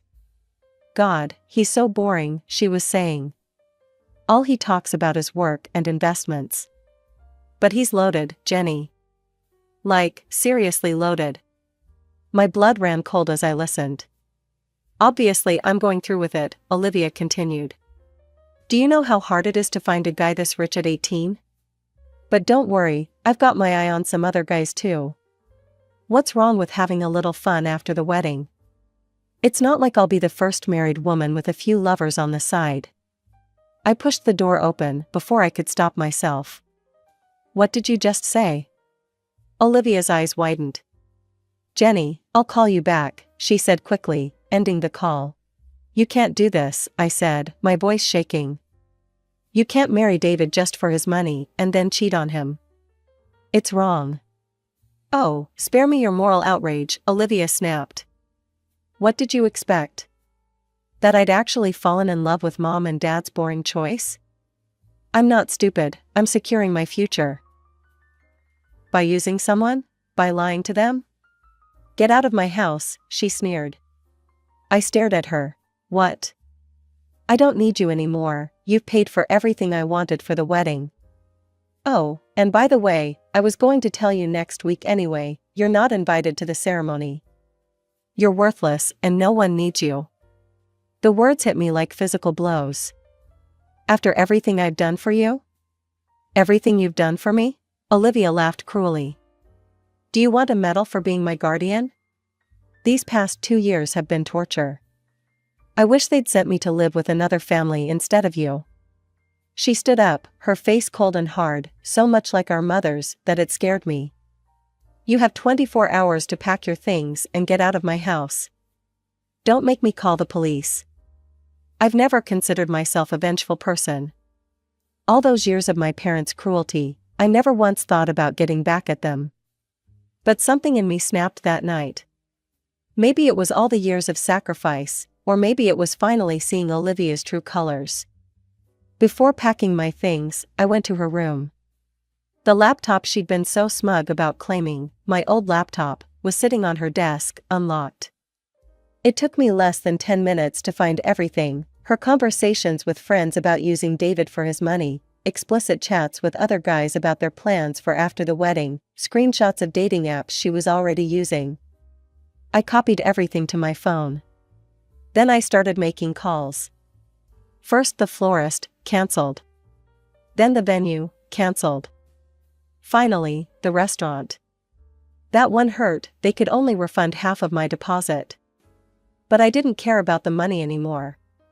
Let Olivia try to rebook everything with just 2 weeks' notice. I checked into a hotel downtown, my few possessions packed into 2 suitcases. It felt strangely familiar, another escape from this house, this time for good. The next morning, my phone exploded with calls from Olivia. "You spiteful thing," she screamed when I finally answered. "You think this changes anything? I'm still getting married in 2 weeks." "Oh, Olivia," I said calmly. "You haven't seen anything yet." I hung up and opened my messages. I had David's number from the wedding planning. I attached all of Olivia's conversations and hit send. Then I waited. 3 hours later, Olivia called again. "You ruined everything," she shrieked. "You've always been jealous of me. Walking around in your frumpy clothes, with your ugly hair, I was always embarrassed to be seen with you. You're such a freak." I hung up and blocked her number. Then I blocked her on every social media platform, email, everything. It was over. I heard through mutual acquaintances that David called off the wedding immediately. Apparently, he'd shown Olivia's messages to his parents, and they were horrified. The wedding was cancelled, and with it, any chance of Olivia getting her hands on David's fortune. Not that she'll suffer too much. She still has our parents' house and their money. Knowing Olivia, she'll burn through that inheritance quickly. She's never worked a day in her life and has no plans to start now. But that's not my problem anymore. I couldn't stay in that city, surrounded by memories of 2 failed families, the one I was born into and the one I tried to create with Olivia. I packed everything I owned into my car and drove to Portland. It was far enough away to feel like a fresh start.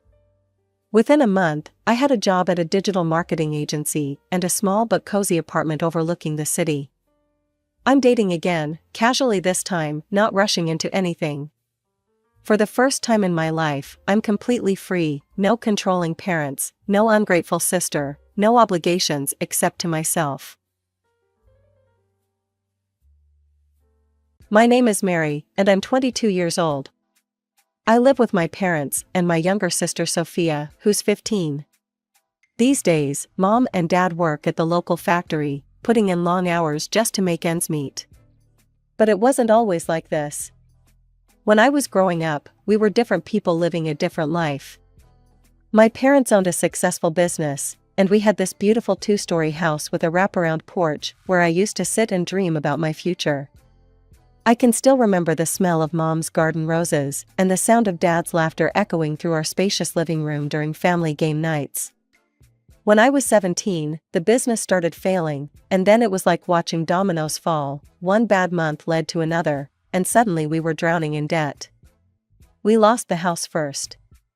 I remember the day we moved out, watching Sophia skip down the driveway, completely oblivious to the fact that we weren't coming back. She was only 10 then, too young to understand why we were suddenly living in a cramped rental apartment instead of our beautiful home. I started working part-time at Joe's Cafe after school, serving coffee and sandwiches to people who used to come to our house for dinner parties. The irony wasn't lost on me, but we needed every penny.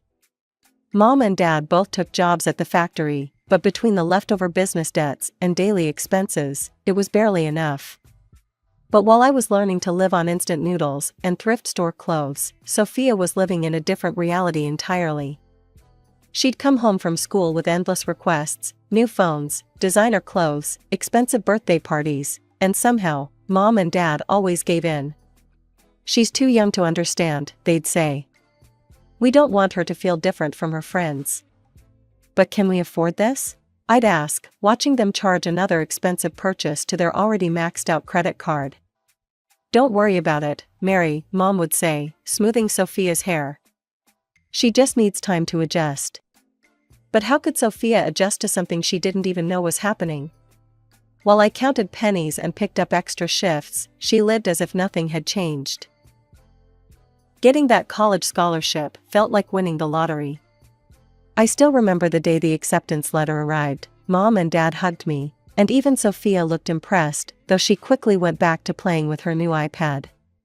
"You've always been the smart one," Dad said, his eyes glistening with pride. It was one of the few moments where I felt like the spotlight was actually on me, not my sister. College was tough, but rewarding.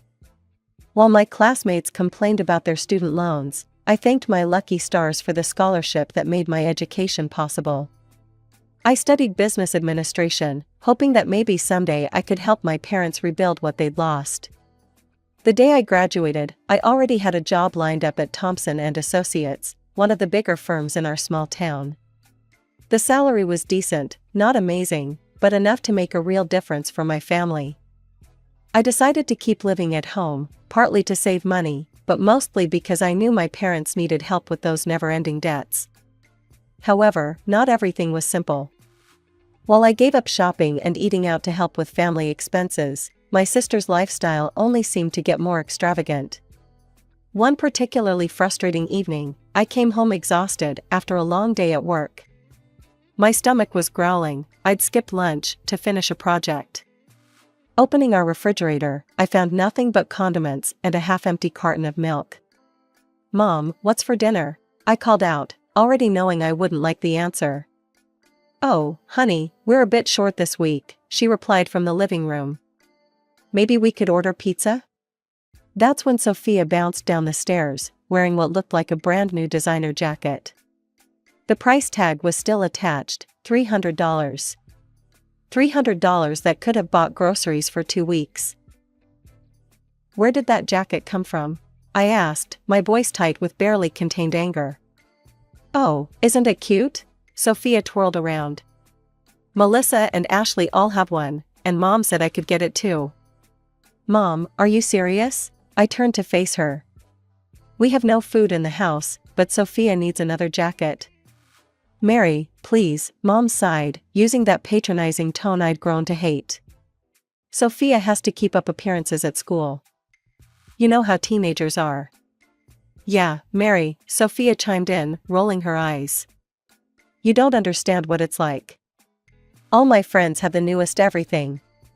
Do you know how embarrassing it is when they show up with new phones and clothes, and I'm the only one who doesn't have them?"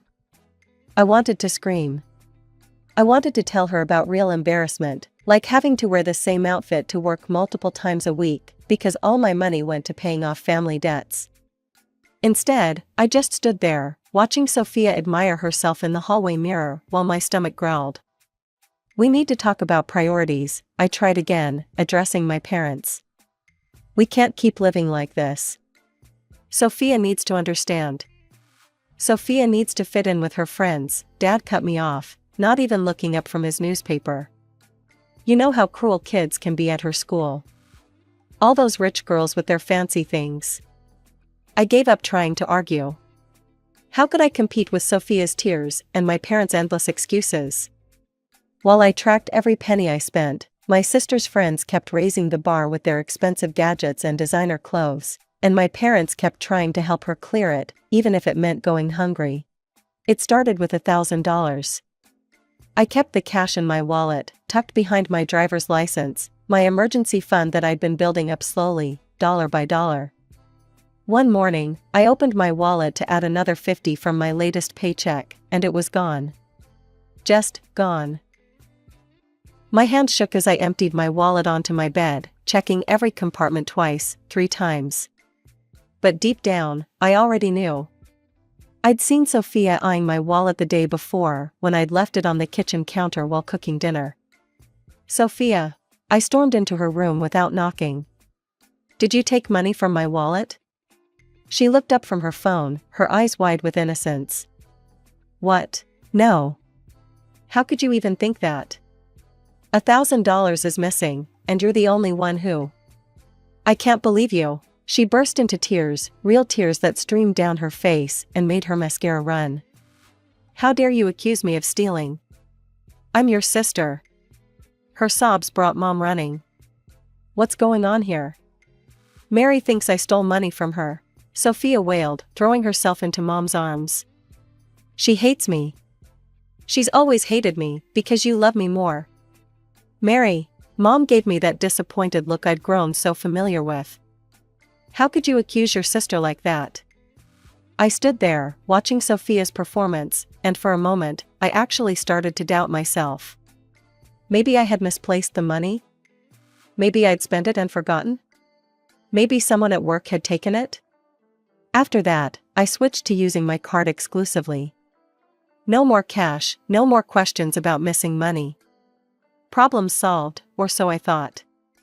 Then came the dress. I was doing laundry when Sophia breezed through the front door wearing what looked like a Valentino, the kind of dress that costs more than our monthly rent. Where did that come from? I demanded, my hands full of damp clothes. Oh, this old thing? She twirled, the fabric swishing around her legs. I've had it forever. Mom, Dad, I called out. Did you buy Sophia another expensive dress? They both looked confused. Dad frowned. No, we didn't buy any dress.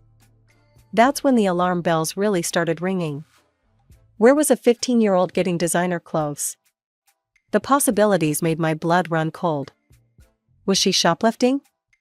Had she fallen in with a bad crowd? Was she selling drugs?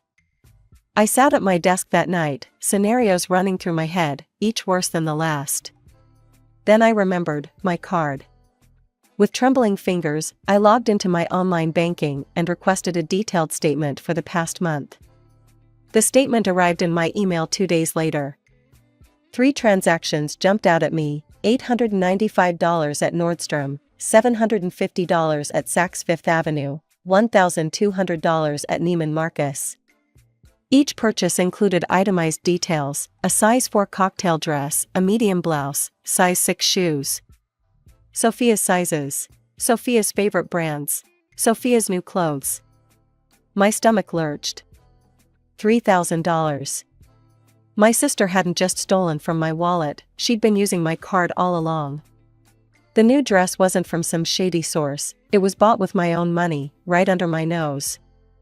I found Sophia in her room, trying on one of her new outfits, my new outfits, technically, since I'd paid for them. Nice dress, I said, leaning against the doorframe. Neiman Marcus, right? About $1,200? She froze mid-twirl, but only for a second. What are you talking about? Cut the act, Sophia. I have the credit card statements right here. I held up the papers. 3 shopping sprees, $3,000. All in your size, all your favorite stores. You're crazy, she shot back, but her voice wavered slightly. I didn't use your card. Really? Should we call the stores? I'm sure their security cameras caught some interesting footage. Want to see yourself shopping with my card? Sophia's face paled for a moment, but she quickly recovered. Whatever. You can't prove anything. Mom, Dad, I called out. Family meeting, now. They gathered in the living room, Dad still in his work clothes, Mom wiping her hands on a dish towel. I spread the bank statements on the coffee table. Look at these, I said, pointing to the transactions. Sophia's been using my credit card. $3,000 worth of clothes. Mary, that's a serious accusation, Dad frowned, adjusting his glasses. Are you sure you didn't just forget? Forget spending $3,000 on clothes in Sophia's exact size? I interrupted. Really, Dad? Mom picked up the statements, squinting at the itemized list. Well, even if, and I'm not saying she did it, but even if Sophia did use your card, she's going through a difficult age. I couldn't believe what I was hearing. Are you serious right now? Teenagers do silly things sometimes, Mom continued, patting Sophia's hand. It's just part of growing up. Remember when you were her age? When I was her age, I wasn't stealing thousands of dollars from my family, I exploded. Don't be so dramatic, Mary, Mom sighed. If it really was Sophia, and we're not saying it was, but if it was, why don't we just consider it an early birthday present? I stared at my mother in disbelief. An early birthday present? She stole from me. She committed credit card fraud. Now you're just trying to make it sound worse than it is, Mom waved her hand dismissively. Sophia's going through a transitional period. Her friends all have nice things, and she's trying to fit in. You should be more understanding. Understanding? I felt like I was losing my mind. She stole $3,000 from me. Mary, Dad finally spoke up, your mother's right. You're making too big a deal out of this. Just let it go. Sophia sat there the whole time, a small smirk playing at the corners of her mouth. She knew she'd won. She always won. You don't understand what you're doing, I shouted, my voice hoarse with frustration. This isn't about the money anymore. If Sophia's stealing from family now, what's next? She could end up in serious trouble. There it is, Dad shook his head. You're jealous. You've always been jealous of your sister. I laughed, a harsh, bitter sound. Jealous? Of what? Of being a thief? Of being spoiled rotten? See? Mom gestured at me. This is exactly what jealousy looks like. You can't stand that we give Sophia nice things. That night, I couldn't stay in that house another minute. The walls felt like they were closing in on me, and every glance from my family felt like another betrayal. I grabbed my keys and drove through the darkening streets, not really having a destination in mind. Eventually, I found myself outside Jenny's apartment building. She'd been my closest friend since we started working together, and right then, I desperately needed someone who could see the situation clearly. Jenny's apartment always felt like a sanctuary. She listened without judgment as I recounted the whole miserable story, the stolen money, the credit card fraud, my parents' inexcusable response. The wine she poured helped take the edge off my anger, but it couldn't erase the hurt of my family's betrayal. This is insane, she said when I finished. Your sister needs a wake-up call before she gets herself into real trouble. I've tried everything, I sighed. They just keep making excuses for her. Jenny was quiet for a moment, swirling her wine. You know, my Uncle Mike's a cop. He could maybe help. I looked up. What do you mean? He could pay your sister a visit, you know? Give her a good scare, make her understand this isn't a game. He's done it before for other families, sometimes kids just need to see how serious this could get. The plan took shape over the next 2 days. It had to look authentic, Sophia needed to believe she was facing real consequences for her actions. We arranged everything carefully, timing it for dinner when the whole family would be together. That evening, we sat around our dinner table as if it were any other night. The lasagna Mom had made filled the house with a familiar aroma that would normally have been comforting, but I could barely touch my food knowing what was coming. Sophia dominated the conversation as usual, completely unaware that her world was about to shift. I'll get it. Sophia bounced up when the doorbell rang, probably expecting one of her friends. The sight of Officer Thompson standing on our front porch, his uniform crisp and official, his badge catching the light of the porch lamp, had an immediate effect. Sophia's face went white. She stumbled backward, nearly tripping over her own feet. What's going on? Mom rushed to the door, Dad right behind her. I called them, I said, standing up from the table, my voice steady, despite my pounding heart. Someone stole $3,000 from my credit card.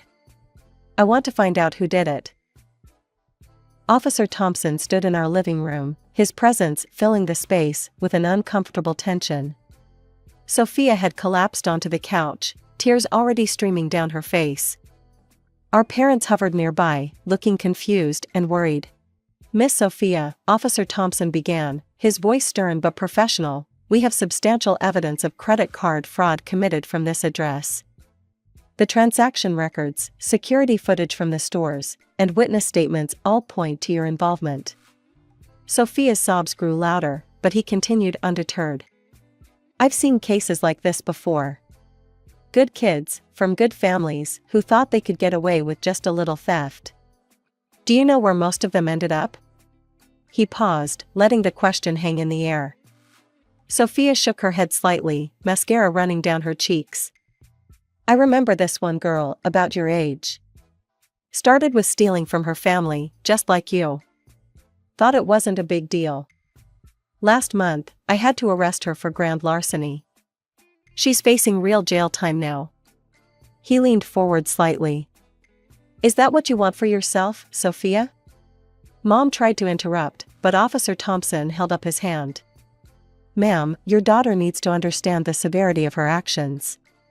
Credit card fraud is a serious crime. Right now, we can handle this within the family if the money is returned and this behavior stops immediately. But if it continues..." He let the threat hang in the air. I watched from the doorway as my sister crumbled under the weight of her actions, finally facing real consequences.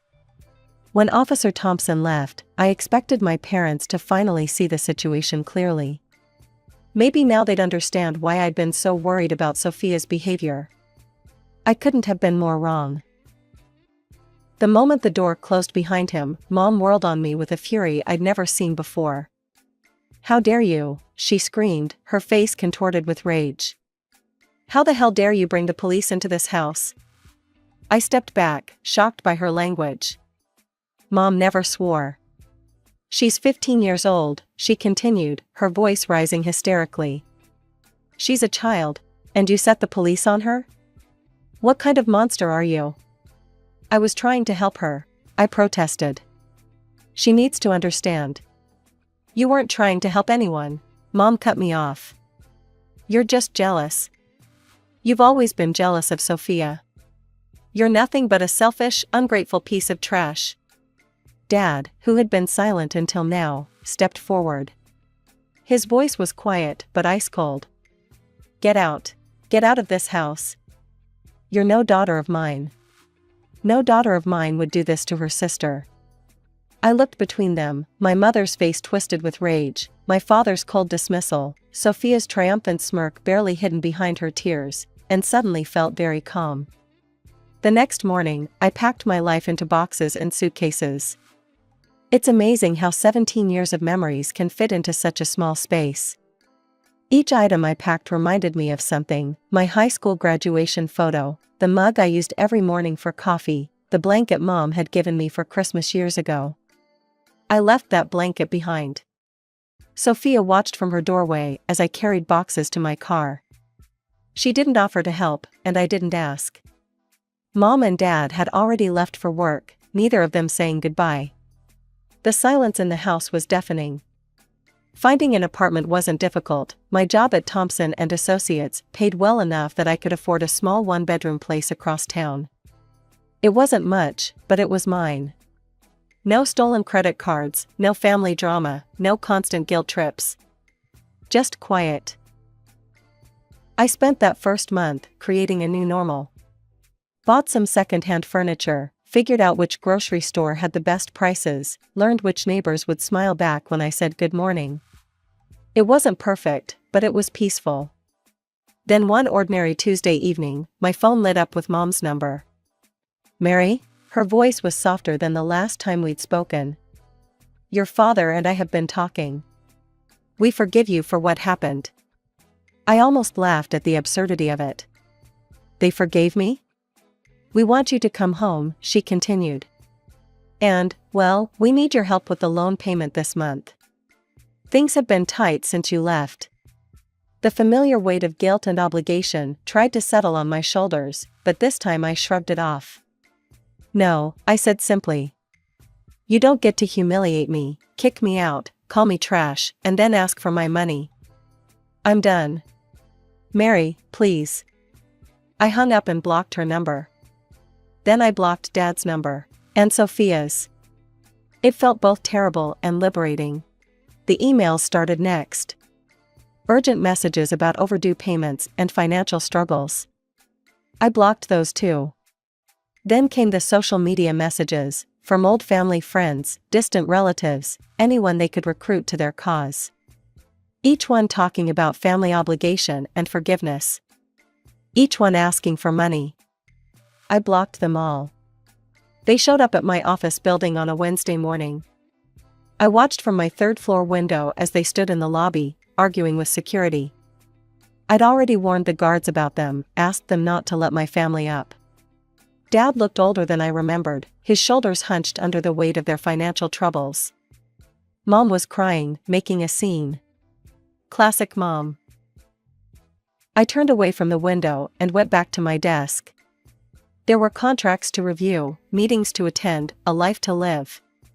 A life that was finally, completely my own. 6 months have passed since I last spoke to my family. My small apartment has become a real home now, filled with plants, books, and a peace I never knew I needed. Sometimes, when I'm curled up on my second-hand couch with a cup of tea, watching the sunset through my living room window, I wonder how they're doing. Jenny keeps me updated, even though I've never asked her to. She still lives in our area and runs into my family occasionally. Last week, she told me Dad has taken a second job at the hardware store, working evenings and weekends. The image of my father, already worn down from years at the factory, now spending his nights stocking shelves, sits heavy in my chest. Now he's working himself to exhaustion because they can't make ends meet without my help. The bank is apparently working with them on restructuring their loans. Mom's been making tearful visits to the branch office, playing the same sympathy card she used to use on me. But banks don't care about crying mothers or teenage daughters who need designer clothes. They just want their money, and my parents are running out of options. Their standard of living has dropped significantly since I left. No more shopping sprees for Sophia, no more expensive gadgets or designer clothes. Jenny says she saw my sister wearing the same outfit twice in 1 week, something that would have been unthinkable 6 months ago. Part of me hopes this is teaching her the lesson my parents never could, but I'm not optimistic. Sometimes, usually late at night when the world feels too quiet, guilt creeps in. I think about Dad, his hands rough from years of factory work, now taking inventory at the hardware store instead of resting. I think about Mom, who despite everything, is still my mother. I even think about Sophia, who at 16 is still more child than adult, shaped by years of our parents' enabling. But then I remember the night they kicked me out. I remember Mom calling me trash, Dad disowning me, Sophia smirk behind her crocodile tears. I remember years of giving everything I had, only to be treated like an ATM rather than a daughter. The guilt retreats, replaced by a determination to protect the peace I've finally found. Friends tell me I should try to reconcile, that family is family no matter what. They don't understand that reconciliation requires both sides to acknowledge their part in what went wrong. My parents still think they did nothing wrong, they just want their human ATM back. Sophia probably hasn't given me a second thought beyond missing her unlimited shopping budget. Maybe someday things will be different. Maybe Dad will realize that his protection of Sophia did more harm than good. Maybe Mom will understand that love shouldn't be measured in designer labels and credit card bills. Maybe Sophia will grow up and realize what she lost when she betrayed my trust. Maybe they'll miss me for me, not for my paycheck. Until then, I'm building my own life. I got a promotion at work last month. I'm thinking about buying a place instead of renting. I'm learning who I am without the weight of family obligation pushing me down. I'm discovering that it's possible to miss someone and still know you're better off without them. I'm Carol, and my older sister Angela has always been the family's golden child. While I was just, well, me. From the moment I can remember, our parents made it crystal clear who their favorite was. Angela this, Angela that. Why can't you be more like your sister, became the soundtrack of my childhood. And I get it, I really do. Angela was everything a parent could dream of, straight A's, captain of the cheerleading squad, and looks that turned heads wherever she went. Me? I was the definition of average. My grades were okay, nothing spectacular. I didn't fail classes, but I definitely wasn't making the honor roll either. And my appearance? Let's just say I wasn't stopping traffic anytime soon. Carol, honey, maybe if you tried a little harder with your makeup? Mom would say, while Dad would just shake his head disapprovingly at my report cards. Meanwhile, Angela would strut around the house like she owned it, flipping her perfect hair and checking her phone every 2 seconds. Oh my God, you're wearing that to school? Angela would sneer at my outfit choices. No wonder you can't get a date. You look like something that crawled out of a horror movie. I remember one particular morning when I was getting ready for school. Angela barged into my room without knocking, as usual. Hey, horror story, she called out, her favorite nickname for me. Mom wants to know if you're planning on looking like a troll all your life or if this is just a phase. Can you just leave me alone? I mumbled, trying to finish brushing my hair.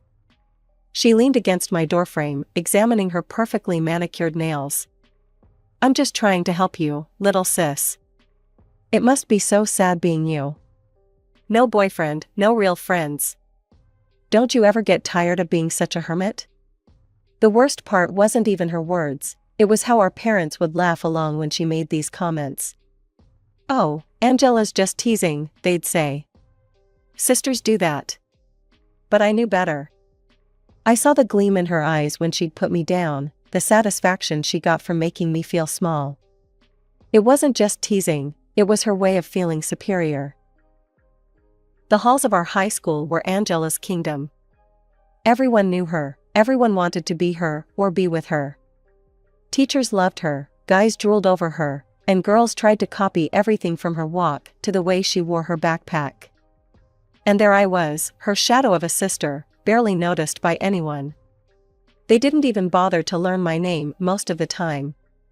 I was just Angela's sister, the disappointing sequel to their favorite movie, the store-brand version of their premium product. And Angela made sure to remind me of this every chance she got. I still remember that night like it happened yesterday. It was a Friday evening when Angela suddenly appeared in my room, wearing one of her designer outfits. Get dressed, she announced, looking around my room with her usual air of superiority. You're coming to a party with me. I looked up from my book, suspicious. Angela had never invited me anywhere before. What? Why? She rolled her eyes. Because I'm tired of having a hermit for a sister. It's embarrassing. Come on, try to look, well, as good as you can manage. Part of me wanted to say no, but another part thought maybe she was actually trying to be nice for once. Maybe things could change between us.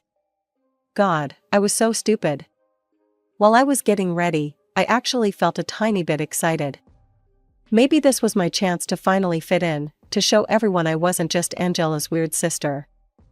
I put on my nicest jeans and a blue top that Mom once said looked good on me. The party was at one of Angela's friends' houses. The moment we walked in, I knew I didn't belong.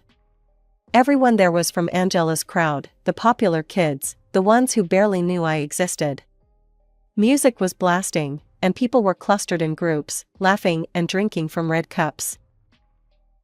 I found a quiet corner and stayed there, watching everyone else have fun. Nobody talked to me, but that was fine. I was used to being invisible. Then it happened. Carol, Angela's voice, cut through the music. Come here, there's someone I want you to meet. I should have known better. I should have stayed in my corner. But I went. Angela was standing with this really good-looking guy, tall, athletic, exactly her type. She had this smile on her face that I knew meant trouble. This is my sister I was telling you about, she announced loudly, making sure everyone nearby could hear. The one who's never had a boyfriend. And you're single too, right, Jason? People around us started snickering. I felt my face getting hot. What do you think? Angela continued, her voice dripping with fake enthusiasm. You two would make such a cute couple. Jason looked me up and down like I was something gross on the bottom of his shoe. Yeah, no thanks, he said with a smirk. I'm not really into that. Angela threw her head back laughing. I told you, didn't I? Nobody would date her. I mean, look at her. Everyone was laughing now. The sound seemed to fill the whole room, bouncing off the walls and crushing me. I ran out of that house as fast as I could, tears streaming down my face. I ran all the way home, not stopping until I was in my room. Later that night, I told my parents what happened. Mom just looked uncomfortable, but Dad shrugged it off. It was just a joke, Carol, he said, not even looking up from his newspaper. Your sister was just trying to help you come out of your shell. You need to learn to take a joke. That night, lying in my bed and staring at the ceiling, I realized something important: Angela would never change. And my parents would never see her for what she really was.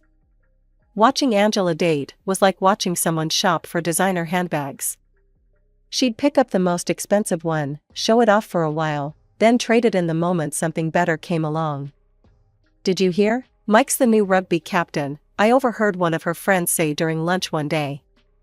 Before the words were even fully out of her friend's mouth, Angela had already dumped her boyfriend, the former team captain, by a text.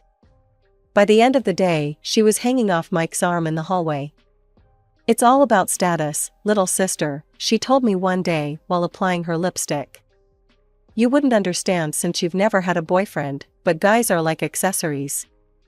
You need to upgrade them regularly." I watched this pattern repeat itself over and over.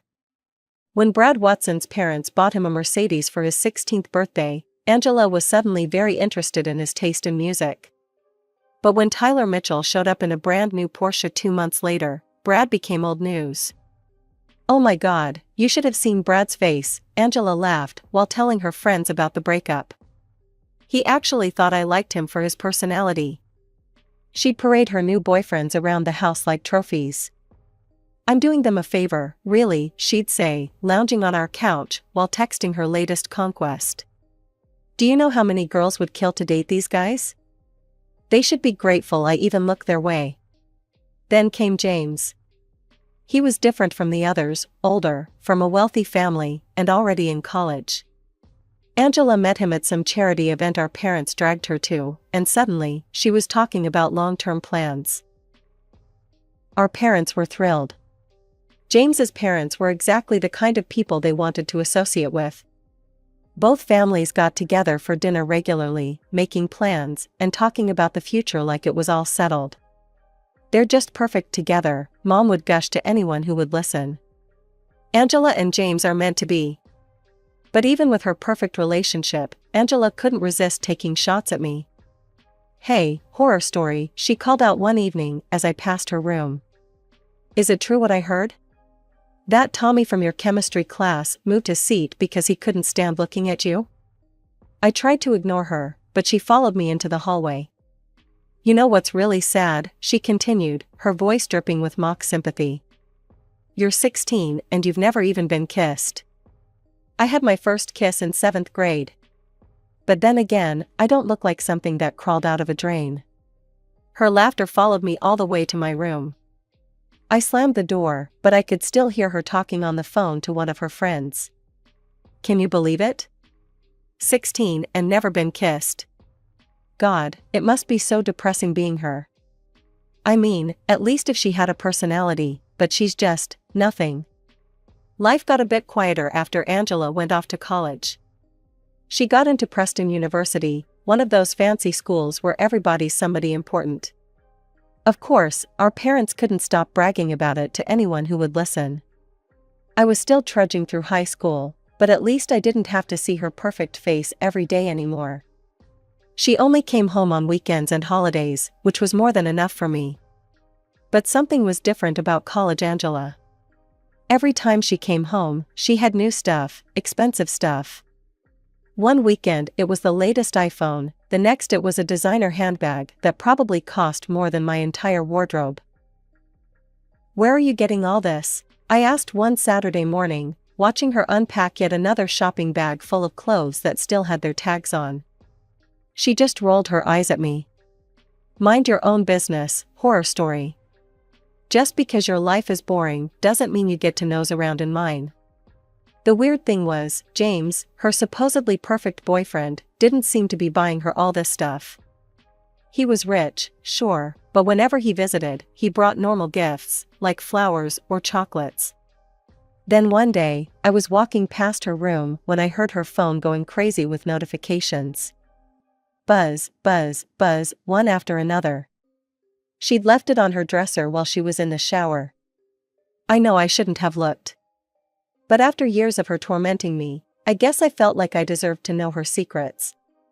The screen showed a guy's photo I'd never seen before, definitely not James. Some guy named Mike. I couldn't see the messages, but there were a lot of them. That night, I went full detective mode on social media, trying to find this mystery Mike. No luck. But I did notice something strange. Angela had unfriended and deleted all photos with Sarah, her best friend from college. Sarah. She'd stayed at our house a few times when she and Angela were still friends. Unlike my sister, Sarah was genuinely nice. She'd sit in my room and show me how to do makeup properly, talking to me like I was a real person, not just Angela's embarrassing little sister. "You have really pretty eyes," she'd told me once, while showing me how to apply eyeliner. "You just need to learn how to make them pop." She never made me feel like I was some kind of freak show, the way Angela did. She'd even stuck up for me once, when Angela started in with her usual insults. But now Sarah was gone, all traces of her erased from Angela's social media, like she'd never existed. Something wasn't adding up. I stared at Sarah's social media profile for a long time before getting up the courage to message her. What if she ignored me? What if she was as two-faced as my sister? But I had to know.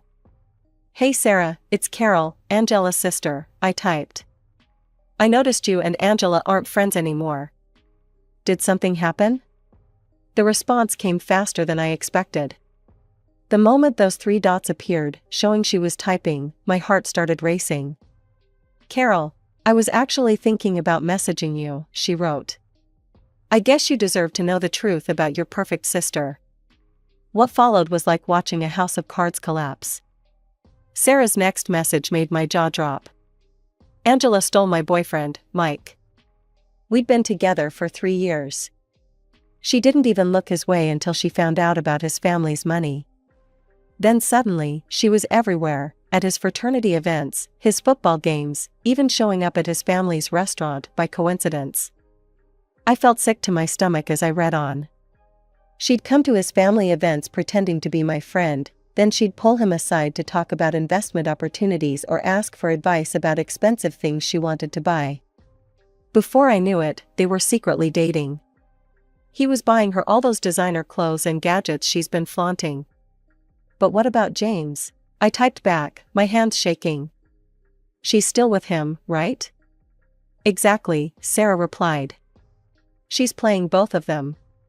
Mike's the backup plan, her college ATM. But James is the real prize. She's just waiting to see which one works out better." Everything clicked into place, the mysterious texts, the expensive gifts, the deleted photos. My perfect sister was running a con on 2 guys at once. But Angela didn't even have to wait long to decide. Just a few days later, James got a massive inheritance from his grandmother. Within hours, Angela was flashing an engagement ring all over social media. She'd finally hit the jackpot. I went to her room that evening, thinking maybe, just maybe, this happy moment might make her softer towards me. "Congratulations, Angela," I said, trying to smile. "I'm really happy for." "Save it," she cut me off. "And by the way, don't bother buying a dress for the wedding. You're not coming." I felt like she'd slapped me. "What? But I'm your sister." She laughed, that cruel laugh I knew so well. "Exactly. And I'm having a perfect wedding. Perfect venue, perfect dress, perfect guests. Do you really think I want you there, looking like, well, you? But I mean, seriously," she continued, examining her new ring. "Can you imagine how you'd look in the photos? Next to all my beautiful friends? It would be embarrassing, though." She pretended to think for a moment. "We might need extra waitstaff." "You could do that, if you think you can manage not to drop everything." I stood there, fighting back tears, when our parents walked in. "What's wrong?" Mom asked, seeing my face. Angela explained her "no Carol at the wedding" rule, and to my horror, our parents started laughing. "You know, Carol," Mom said, trying to sound sympathetic, but failing miserably. "Your sister's right. It's her special day. You can stay home and watch the house while we're gone. It'll be nice and quiet for you." I lay in bed that night, staring at my ceiling, their laughter still ringing in my ears. Not good enough to attend my own sister's wedding. Not even good enough to be seen by her perfect guests. Just the ugly little sister, better off hidden away at home. Years of humiliation played through my mind like a movie, Angela mocking me in front of her friends, making me cry at that party, telling everyone I was a horror story, and now this, being banned from her wedding while my own parents laughed along. Then I remembered something. The engagement party was scheduled for next weekend at our house. Angela had been planning it for days, making sure everything would be perfect for her perfect fiancé and their perfect families. Suddenly, I sat up in bed. Maybe it was time for little invisible Carol to finally make herself seen. I grabbed my phone and messaged Sarah. "Hey, I need your help with something." "What's up?" she replied almost immediately. "You know Mike's social media accounts, right? Could you send me the links?" With Sarah's help, I found Mike's profile. He looked exactly like the guy from the phone notifications, tall, handsome, definitely Angela's type. And definitely loaded, based on his photos. My heart was pounding as I crept downstairs. As usual, Mom's laptop was sitting open on the kitchen counter, her social media page still logged in. She never logged out, claiming it was too much hassle to keep typing in her password. I sat down and started typing a message to Mike from Mom's account. "Dear Mike, I've heard so much about you from my daughter Angela. She speaks of you so often, and I would love to finally meet you in person. We're having a small family gathering at our house next weekend to celebrate some wonderful news. I would be delighted if you could join us. Please don't mention this to Angela, I'd love it to be a surprise for her. She'll be so happy to see you there." My hands were shaking as I hit send. Within minutes, a response popped up. "Mrs. Harrison, I'm honored by your invitation. Angela has told me so much about you too. I'd love to come and meet everyone. Don't worry, I won't spoil the surprise. What time should I arrive?" I quickly sent him the details, then carefully deleted the entire conversation from Mom's messages. My heart was racing as I closed the laptop, making sure to leave it exactly as I'd found it. Back in my room, I messaged Sarah again, phase 1 complete. "Now I need you to do something for me." "Name it," she replied. "Come to the engagement party. I'll get you in. I want you there when everything goes down." "Are you sure about this, Carol? It could get really messy." I thought about Angela's cruel smile as she told me I couldn't come to her wedding. About all the times she'd humiliated me. About our parents laughing along with her jokes. "Yes," I typed back. "It's time for perfect Angela to get a taste of her own medicine." "Then count me in," Sarah replied. "She deserves everything that's coming to her." I closed my phone and lay back on my bed, my heart still racing. For the first time in my life, I felt powerful. Angela had no idea what was coming. Her perfect little world was about to shatter, and for once, I wouldn't be the one in tears. The engagement party was everything Angela had dreamed of. Our house was decorated like something out of a magazine, white roses everywhere, champagne flowing, and Angela at the center of it all, basking in the attention. She and James stood in our living room, looking like the perfect couple from a romance movie. Her in a designer dress that probably cost more than my entire wardrobe, him in an expensive suit, both of them glowing with that special kind of happiness that comes from thinking you've got everything figured out. "We'd like to make it official," James announced, his arm around Angela's waist. "Angela and I are engaged to be married." The room erupted in applause. Mom was crying happy tears, Dad was shaking James's hand, and Angela was showing off her massive diamond ring to anyone who would look. I checked my phone. Any minute now. The doorbell rang. Through the window, I saw Mike standing there with an enormous bouquet of roses. My heart started racing. He walked in just as Angela was kissing James in front of everyone. The flowers dropped from Mike's hands. "Angela?" His voice cut through the party chatter like a knife. Angela froze. The color drained from her face as she turned around. "Mike, what are you? How did you? What the hell is going on?" James demanded, looking between Angela and Mike. "Who is this guy?" "I'm her boyfriend," Mike snapped. "Who are you?" "I'm her fiancé." The room went dead silent. Angela stood between them, her perfect mask cracking. "Fiancé? Mike laughed bitterly. That's funny, because last weekend she was in my bed, telling me how much she loved me. You're lying, James snarled, but I could see doubt creeping into his eyes. Am I? Mike pulled out his phone. Should I show everyone the texts? The pictures? How about all the receipts for the gifts you've been enjoying, Angela? Right on cue, Sarah walked in. Angela's eyes went even wider. Oh, this should be good, Sarah said loudly, making everyone turn. Anyone want to hear about how Angela stole my boyfriend after finding out about his trust fund? Or how she's been playing both these guys for months? It's not. I didn't, Angela stammered. Tell them about the plan, Angela, Sarah continued mercilessly. About how you were going to string Mike along for another year, keeping him on the hook while you planned your wedding to James. About how you picked James because his inheritance was bigger. The perfect engagement party dissolved into chaos. James's parents were shouting. Our relatives were whispering and staring. Mom had collapsed onto the couch, sobbing. Is this true? James demanded, his face red with anger. Have you been lying to me this whole time? Baby, please, Angela pleaded, reaching for him. I can explain everything. Don't touch me, he spat, yanking off his engagement ring. We're done. Completely done. Mike, please, Angela turned to her backup plan, but he was already heading for the door. Have a nice life, Angela, he called over his shoulder. I hope all those designer bags were worth it. I stood in the corner, watching my sister's perfect world implode. Years of her cruelty, her mockery, her humiliation of me, it all led to this moment.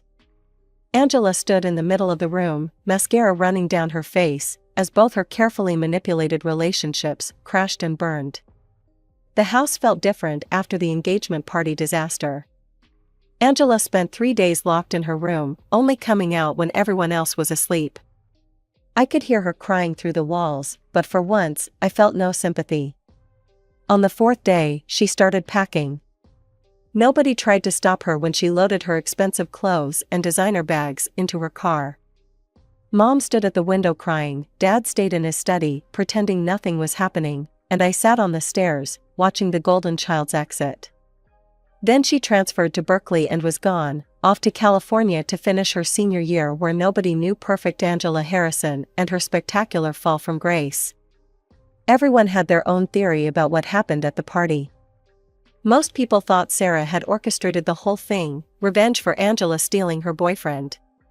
Mom and Dad whispered about it when they thought I couldn't hear. I never told them the truth. Let them think what they wanted. They'd spent years believing only the best about Angela while ignoring her cruelty toward me. Why should I correct them now? I focused on finishing high school instead. My grades actually improved after Angela left. Turns out it's easier to concentrate when you're not constantly being torn down by your own sister. Sarah and I kept in touch. She messaged me last week with some interesting news. You won't believe this, she wrote, but Mike and I are back together. He apologized for everything with Angela. Said she had him completely fooled, but now he sees what she really is. He proposed last night. I was happy for her. At least something good came out of this whole mess. As for me, I got accepted to a college on the East Coast. Mom and Dad weren't thrilled, they wanted me to stay closer to home, probably so they'd have someone to focus on now that their perfect daughter was gone. But I'm done being their backup plan. Sometimes I wonder if I should feel guilty about what I did to Angela. But then I remember all the times she humiliated me, all the cruel jokes, all the times she made me feel worthless while our parents laughed along. She spent years building her perfect life on lies and manipulation, using people like they were disposable. All I did was expose the truth. They say karma's a mirror, it shows you exactly what you've been showing others. Angela spent years making me feel small and worthless in front of others. Now she knows exactly how that feels. I never thought I'd be telling this story. Well, looking back now, I wonder how I missed all the signs. But I guess when you're living in what you think is a perfect marriage, you see what you want to see. My name is Isabella, and until 6 months ago, I thought I had it all figured out. Logan and I lived in my grandmother's old apartment, a spacious place in the city that she left to me in her will. Logan worked as a realtor at Bennett and Associates, always coming home with stories about the crazy housing market and clients who wanted swimming pools in impossible places. I kept busy as a construction company manager, which meant we both understood each other's work stress. When people asked how we met, we'd laugh and tell them it was meant to be, a realtor and a construction manager, building our future together. "Honey, the Petersons are coming over tonight," Logan would say, grabbing his coffee before heading out. And Brittany asked if she could bring Tommy again. She couldn't find a sitter. Ah, Brittany. She worked with Logan at the agency, this petite blonde single mom who always seemed to need help with something. I remember the first time she came to one of our gatherings, clutching her little boy's hand like a lifeline. "I'm so sorry to bring him," she'd said, looking apologetic. "I just don't have anyone to watch him." "Don't be silly," I'd replied, watching the toddler toddle around our living room. "He's absolutely welcome here." I spent many evenings watching Tommy while Brittany mingled with our other guests. He was such a sweet kid, always ready with a hug and calling me Auntie Bella. Sometimes I'd catch myself imagining what it would be like to have our own child running around the apartment. That was our one cloud in an otherwise sunny sky. Logan and I had been trying for a baby since our first anniversary. 4 years of marriage, 3 years of actively trying, and nothing. Every month brought new disappointment, but Logan always knew exactly what to say. "It'll happen when it's meant to happen, he'd whisper, holding me close. "And if it doesn't, we can always adopt. There are so many kids who need homes." We rarely fought, and when we did, it was about silly things like whose turn it was to do the dishes, or whether we should paint the guest room blue or green. I never once suspected Logan could be hiding anything from me. Why would I? He was always home for dinner, always answered his phone, always seemed completely devoted to me and our life together. The last normal day of my life started like any other. Logan kissed me goodbye, said he had some paperwork to finish at the office, and promised to pick up Thai food for dinner. I remember thinking how lucky I was, how blessed our life was. I was heating up leftover lasagna when I heard Logan's key in the lock. So much for the promised Thai food, I thought with a smile. But when the door opened, the container of leftovers nearly slipped from my hands. Logan stood in our doorway, but he wasn't alone. In his arms was Tommy, Brittany's son, his little head resting on Logan's shoulder. The boy was clutching his favorite stuffed giraffe, the one I'd given him for his 3rd birthday just 2 months ago. "Logan?" My voice came out barely above a whisper. "What's going on? Where's Brittany?" He didn't answer immediately. Instead, he walked to our couch and sat down, still holding Tommy, who had fallen asleep during what I assumed was the car ride home. The sight was so domestic, so natural, and yet something felt terribly wrong. "We need to talk," Logan finally said, his voice rough. He wouldn't meet my eyes. "You're scaring me." I perched on the edge of our coffee table, facing them both. "Why do you have Tommy? Did something happen to Brittany?" He took a deep breath, and in that moment, I knew whatever he was about to say would change everything. "She died, 2 weeks ago. Cancer." His voice cracked. "She'd been fighting it for the past 6 months. Tommy, he's my son, Isabella." The words hit me like a physical blow. I stood up so quickly, I knocked over a framed photo on the coffee table. The crash of breaking glass made Tommy stir, but he didn't wake up. "What did you just say?" My voice sounded strange to my own ears. "Brittany and it was a long time ago. It didn't last long, I swear. I never loved her, It was a mistake, a stupid mistake." "A long time ago?" I felt like I was watching myself from outside my body as I did the math. "Tommy just turned 3. We were already married." Logan flinched. "I know, and I'm so sorry. But Isabella, you have to understand."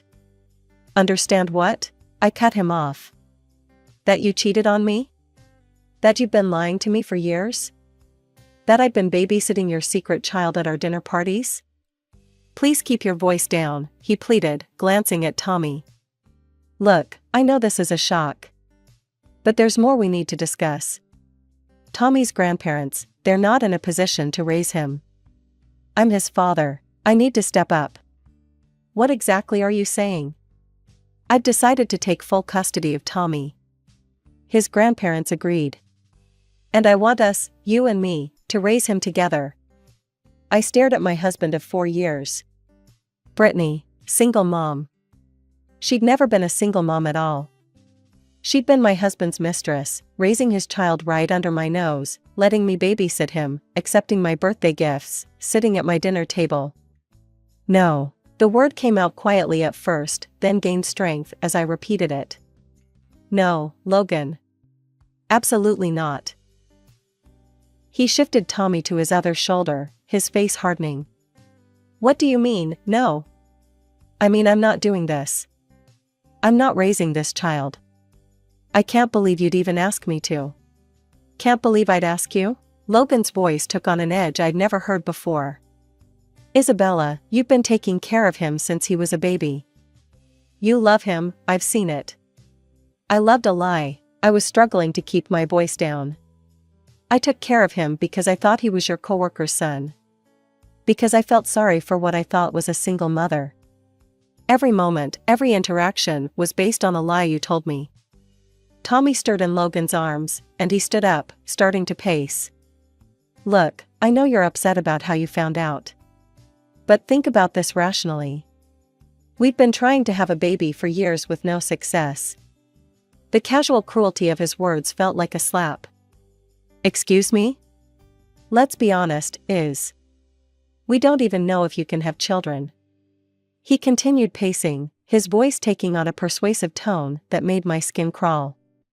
Remember all those conversations we had about adoption? About how there are children out there who need homes? Don't you dare, I hissed. Don't you dare use that against me. I'm not using anything against you. I'm being practical. We were going to adopt anyway. Here's a child who already knows us, who already loves you. And he's my son, Isabella, my flesh and blood. As opposed to some strange, unfamiliar child from an orphanage? Is that what you're saying? Well, yes. Logan stopped pacing, his frustration evident. Wouldn't this be better? A child we already know? Think about it, this is the perfect solution for our family. I let out a laugh that sounded more like a sob. Our family? Our family was built on lies, Logan. Every moment of the last 4 years has been a lie. That's not true. I love you, Isabella. I've always loved you. Just not enough to be faithful. Not enough to be honest. I stood up straight, something hardening inside me. I want you to leave. Take your son and go. You can't be serious. Logan's face darkened. This is my home too. No, it's not. My voice was steady now, cold. This apartment belonged to my grandmother. She left it to me in her will. Or did you forget that convenient little detail while you were making your plans? Isabella, be reasonable. I am being reasonable. I'm giving you time to pack your things before I call a lawyer. I walked to our bedroom, my bedroom now, and pulled out his suitcase from under the bed. You have 2 hours. You're making a huge mistake, he called after me. You're letting anger cloud your judgment. Think about Tommy. I am thinking about Tommy, I replied, wheeling the suitcase into the living room. I'm thinking his father is a liar who cheated on his wife and let her babysit his illegitimate child for 3 years without a shred of remorse. I'm thinking he deserves better than that. The next 2 hours passed in a blur of silent packing and muffled conversations as Logan made phone calls, probably to his mother, I thought bitterly. Tommy woke up confused and crying at one point, and I had to leave the room. I couldn't bear to look at him, knowing now why his eyes seemed so familiar. They were Logan's eyes. Finally, Logan stood at the door, suitcase in one hand, sleeping Tommy in the other. He turned to me one last time. This isn't over, Isabella. I didn't respond. I just closed and locked the door behind them, then slid down to sit on the floor, my whole body shaking. I was still sitting on the floor when my phone started ringing. Logan's mother's name flashed across the screen. For a moment, I considered not answering, but I knew Linda well enough to know she wouldn't stop calling. "How dare you?" Her voice hit me before I could even say hello. "How dare you throw my son and grandson out on the street like common criminals?" I pressed my fingertips to my temples, feeling a headache building. "Linda. Don't you Linda me. I've never been so disappointed in anyone in my entire life." She was practically screeching now. "What happened to the vows you took? For better or for worse, do those words mean nothing to you? You want to talk about vows?" My voice rose to match hers. "How about forsaking all others? Did Logan forget that part when he was sleeping with his coworker? My son is going through a tragedy." Linda's voice cracked with emotion. "The mother of his child just died, Isabella. Where's your compassion? Where's your humanity?" I let out a bitter laugh. "My humanity? What about Logan's humanity when he watched me babysit his secret child for 3 years? What about his humanity when he let me comfort Brittany about being a single mother when he knew the truth?" "You're being selfish," Linda spat. "All you can think about is yourself. This isn't about you, it's about an innocent child who just lost his mother. No, this is absolutely about me." I stood up, pacing the apartment as I spoke. "Your son cheated on me. He lied to me for years. And you know what's really interesting? If Brittany hadn't died, I bet he would have kept right on lying. Did you know too?" There was a telling pause on the other end of the line. "Oh my God." My legs went weak. "You knew this whole time." "Isabella, please." Her voice turned placating. "Try to understand. What good would it have done to tell you? The past is the past. What matters now is that sweet little boy needs a mother." "Stop," I cut her off. "Just stop. You don't get to play the sympathy card now. Not after years of lying to my face. These things happen, Isabella." Linda's voice took on a reasonable tone that made my blood boil. "Men make mistakes. The important thing is that Logan loves you. He chose you. And that little boy needs you. You've always wanted a child. I'm divorcing your son. I've already made up my mind." "Isabella, don't be hasty. Think about what you're doing.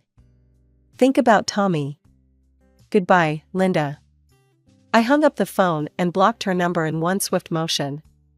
Then I slid down the wall again, hugging my knees to my chest as the tears finally came. After blocking Linda's number, I did what any daughter would do in a crisis. I called my parents. My hands were shaking as I dialed, but I knew Mom and Dad would understand. "Hi, sweetie." Mom's voice was warm, and I nearly broke down at the sound of it. "Linda just called us." My heart sank.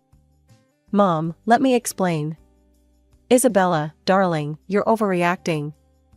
Her tone shifted from warm to lecturing in an instant. "These things happen in marriages. You need to be more understanding." I felt like I'd been punched in the gut. "Overreacting? Mom, Logan cheated on me. And? Men stray sometimes, Isabella. It's not the end of the world." She sighed like I was being particularly dense. "The important thing is he came clean and wants to make it right." "Came clean?" I was practically choking on the words. "He only told me because Brittany died. He had no choice." "Well, maybe this is a blessing in disguise." Mom's voice took on that practical tone she used when she thought she was being helpful. "Let's be honest, sweetheart, you haven't been able to give him children. At least now you have a chance to be a mother." The casual cruelty of her words left me breathless. "Did you really just call me infertile?" "I'm being realistic. You're not getting any younger, and here's a child who needs a mother. You should be grateful for the opportunity." "Grateful?" I couldn't believe what I was hearing. "Grateful that my husband cheated on me and hid his illegitimate child for 3 years? Oh, stop being so dramatic." Mom clucked her tongue. Almost every husband cheats at some point.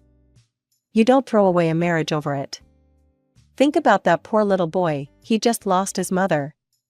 I can't believe this.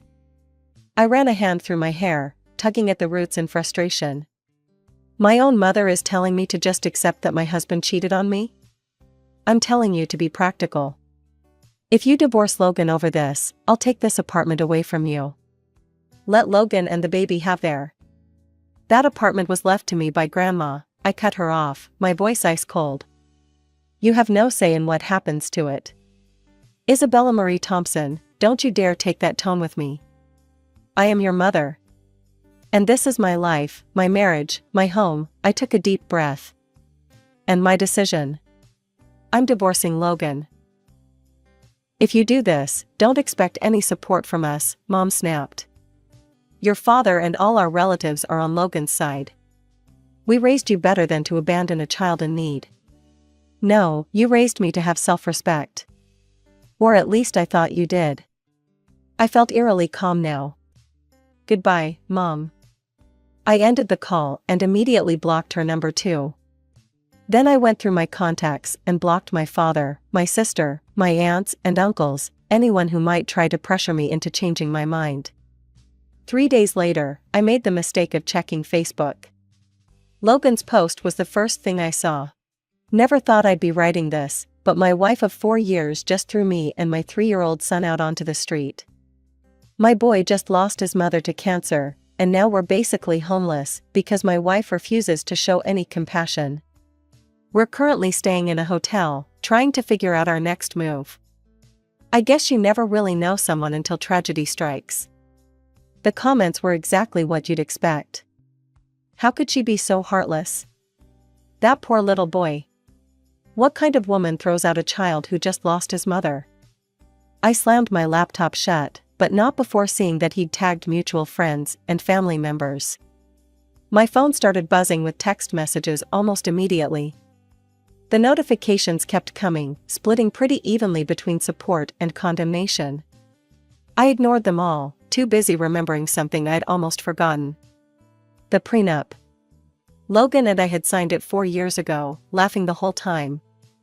My grandmother had insisted she wouldn't leave me the apartment unless I protected it legally. We'd added all sorts of ridiculous clauses, just for fun, treating it like a game. Except one clause wasn't funny anymore. I dug through my filing cabinet until I found it. There it was, in black and white. In the event of proven infidelity, the cheating spouse agrees to pay damages of $100,000 to the wronged party. We'd joked about it at the time. Better not catch you cheating, I'd teased Logan. As if I'd ever, he'd replied, signing with a flourish. I took photos of the prenup and texted them to Logan, along with screenshots of his Facebook post where he'd admitted Tommy was his son. His response came within minutes, "You can't be serious." "Dead serious," I typed back. "You admitted to the affair publicly. Tommy's birth certificate will prove the timing. The prenup is legally binding." My phone rang almost immediately, Linda again, calling from a different number. "You money-grubbing snake," she shrieked as soon as I answered. "How dare you try to extort my son? He's a single father now." "No, he's a cheater who got caught," I replied calmly. "And everything I'm doing is perfectly legal. Your son signed the agreement." "It was a joke." "You know it was a joke."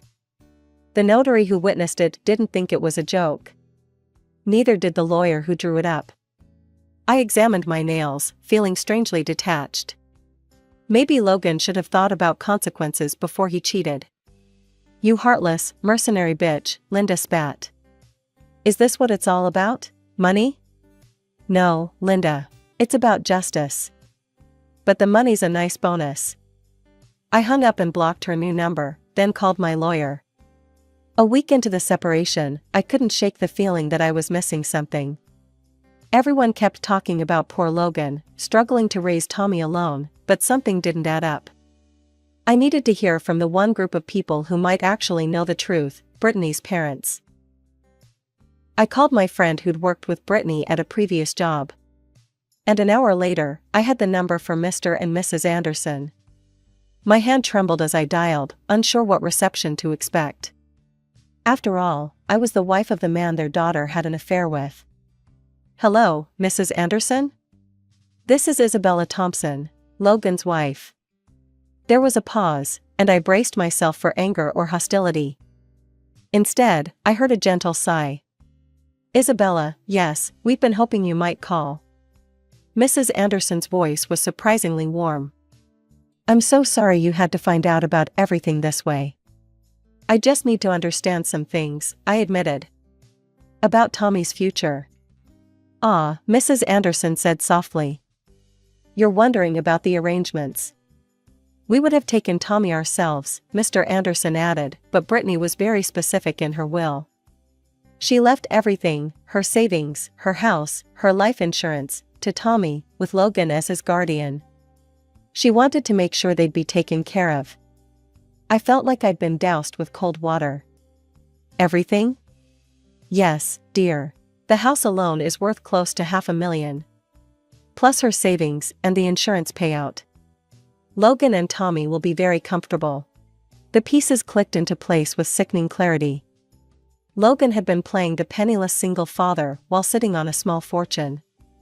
And Linda had known. She'd been trying to manipulate me into dropping the lawsuit, counting on me not finding out about Brittany's will.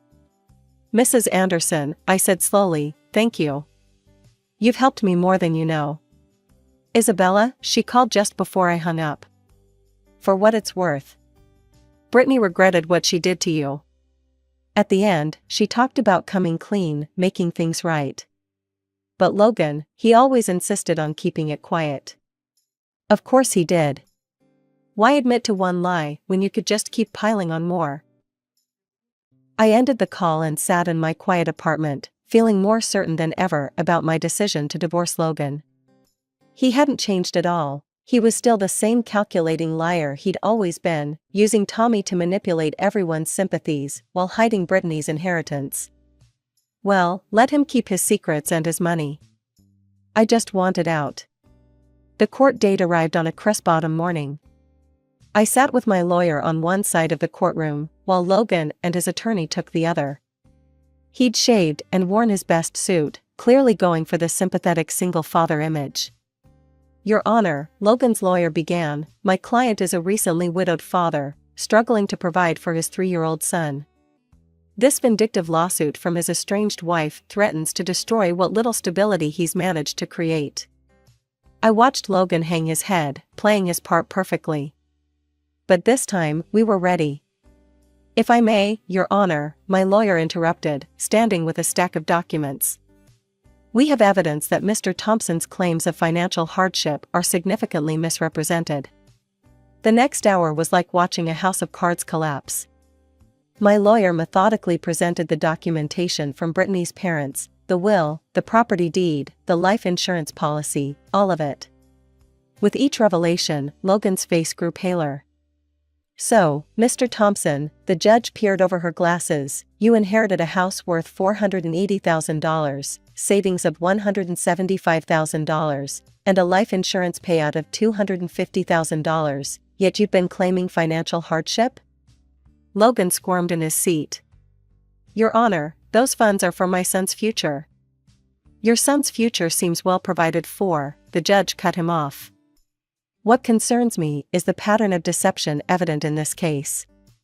The ruling came swiftly. The prenuptial agreement was upheld, and Logan was ordered to pay the $100,000 infidelity clause. The judge also had choice words about his attempts to mislead the court about his financial situation. As we left the courthouse, my phone buzzed with a text from my mother. "I hope you're happy with yourself. You've destroyed your family over pride." I deleted the message without responding. My parents hadn't spoken to me directly since I filed for divorce, communicating only through disappointed texts and third-party messages about how cruel and unforgiving I was being. They'd chosen their side, and apparently, honesty wasn't on it. That was 6 months ago. Life has settled into a new normal now. The apartment feels bigger, quieter, but also cleaner somehow, like finally airing out a room that had been closed up too long. Sarah, my mutual friend with Logan, keeps me updated about Logan and Tommy, even though I've never asked. They're living in Brittany's house now. Tommy's started preschool. Logan's dating again. Sometimes, late at night, I think about Tommy and feel a pang of something. Not regret exactly, but sadness for what could have been in a different world, one where trust wasn't broken and lies weren't told. But then I remember all the deception, all the manipulation, and I know I made the right choice. I got a card from Linda last week, some long-winded plea about forgiveness and family and moving forward. I added it to the growing pile of unopened mail from various family members who suddenly want to bridge the gap. They all talk about forgiveness like it's a simple choice, like trust isn't as fragile as glass and twice as sharp when it breaks. The money from the lawsuit sits untouched in a separate account. I'm alone now, yes. But I'm free. Free from lies, free from manipulation, free from the suffocating weight of other people's expectations. And in that freedom, I'm finally starting to breathe again. Some people call it cruel, walking away from a child who'd lost his mother. But sometimes the kindest thing you can do, for yourself and for others, is to remove yourself from a situation built on lies. Tommy has his father, his grandparents, and a secure future. And I have my truth. That's enough. My name's Grace. I'm just your regular woman, but life's thrown some curveballs my way. I guess I should start from the beginning. I met Jack in high school.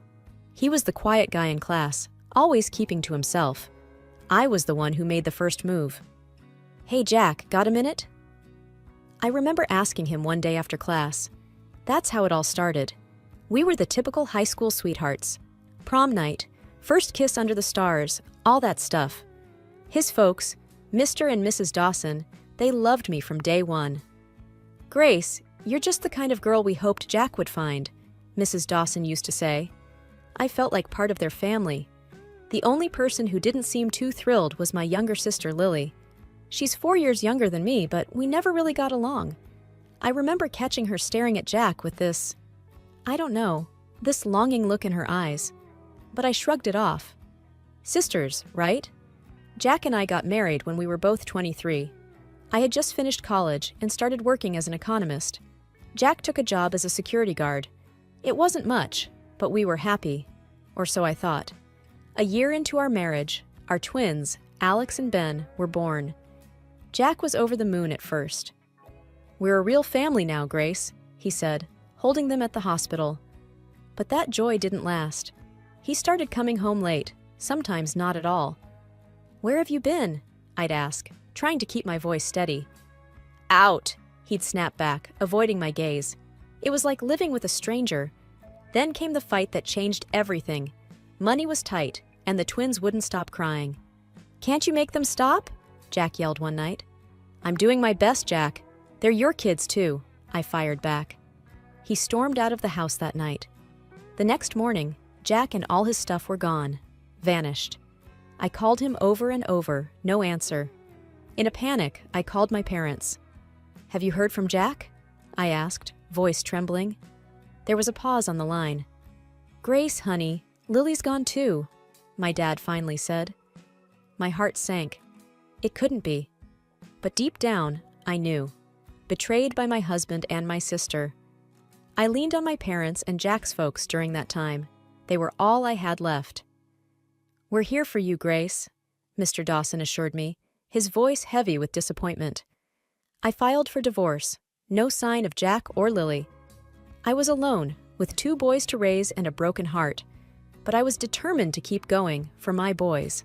Life without Jack was like walking through a never-ending storm. Me, with my twin boys, Alex and Ben, just trying to keep our heads above water. I remember one evening, the boys were crying non-stop. I was at my wit's end. That's when Mom called. "Grace, how are you holding up?" she asked, her voice full of concern. "Mom, it's tough. The boys won't sleep, and I'm exhausted," I admitted, feeling the tears coming. "Listen, honey, you're not alone in this. We're here for you, okay? Don't you forget that," Mom said firmly. That was Mom, always the rock in our family. Then there was Jack's dad, Mr. Dawson. He came over one day just to check in. "Grace, I want you to know, we're just as upset with Jack as you are. You're still family to us," he said, sitting on our worn-out couch, looking around the small apartment I could barely afford. I just nodded, not trusting my voice. Mr. Dawson always had a way of making me feel like I wasn't a total failure. But the reality was, money was tight, real tight. I remember going through the bills, feeling like I was drowning. "How am I going to do this?" I whispered to myself. My dad came by one weekend to help out. He saw the stack of bills on the kitchen table. "Grace, you know we can help you out with this, right?" he said, his brow furrowed with worry. "I know, Dad. I want to do this on my own. I have to," I replied, trying to sound more confident than I felt. As the days turned into weeks, and the weeks into months, I settled into a routine. It was hard, no doubt about it. But every time I looked at Alex and Ben with their big, innocent eyes, I knew I had to keep going. They were my world now, my everything. One day, after a particularly rough night, I dropped the boys off at my parents' place for a few hours. Just needed some time to breathe, you know? I sat in the park, watching other families, kids running around, laughing, parents watching over them, smiles on their faces. It hit me then, how much my life had changed, how much I had lost. But then I thought about what I still had, my boys, my family, a fighting spirit. I wiped away the tears, stood up, and walked back to my parents' house. I was Grace, single mom to 2 amazing boys, and I was going to make it, come hell or high water. Life was a roller coaster, and I was hanging on, trying not to fall off. Then one day, Mr. Dawson, Jack's dad, came over with an offer that could change everything. "Grace, I've been thinking," he started, looking a bit uncomfortable in our tiny living room. "I've got some savings, around $100,000. I want to give it to you, for the boys." I was speechless for a second. "Mr. Dawson, that's a lot of money. But I can't just take it," I replied, feeling overwhelmed. He waved a hand dismissively. "It's for my grandson's future, Grace. No strings attached." His generosity was touching, but an idea was forming in my mind. "Mr. Dawson, what if we use that money to start a business? Something that can give us all a steady income?" He raised an eyebrow. "What kind of business?"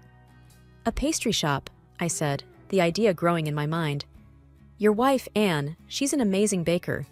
Remember those cakes she used to make for the church bake sales?" Mr. Dawson chuckled. "Yeah, she always had a knack for baking, but she's been out of that game for a long time." "Well, maybe it's time for her to get back in," I suggested, feeling a spark of excitement. The next step was talking to Mrs. Dawson, Anne. I went over to their house the following day. "Anne, I have a proposal for you," I said as we sat in her cozy kitchen. "How would you feel about starting a pastry shop? You bake, I'll handle the finances, and George can manage the front end." Anne looked surprised. "Me? A pastry chef again? Oh, I don't know, Grace. It's been ages." "You still got it, Anne. I know it," I encouraged her, hoping she'd see the potential. After a bit of convincing, Anne warmed up to the idea. "Well, it has always been a dream of mine," she admitted with a smile. We worked out the details over the next few weeks, found a little spot downtown that was perfect for the shop. We all put in the work, painting, decorating, getting everything ready. Opening day was a whirlwind. I stood behind the counter, watching as people poured in, drawn by the smell of fresh pastries and Anne's reputation. "Grace, we're doing it! We're actually doing it!" Anne said, her face flushed with excitement as she took a brief break from the kitchen. I smiled, feeling a sense of pride I hadn't felt in a long time. "We sure are, Anne. We sure are." It was more than just a business. It was a new beginning, a chance to build something of my own, and I was ready for it. The pastry shop, Sweet Beginnings, was more than just a new venture. It became our world.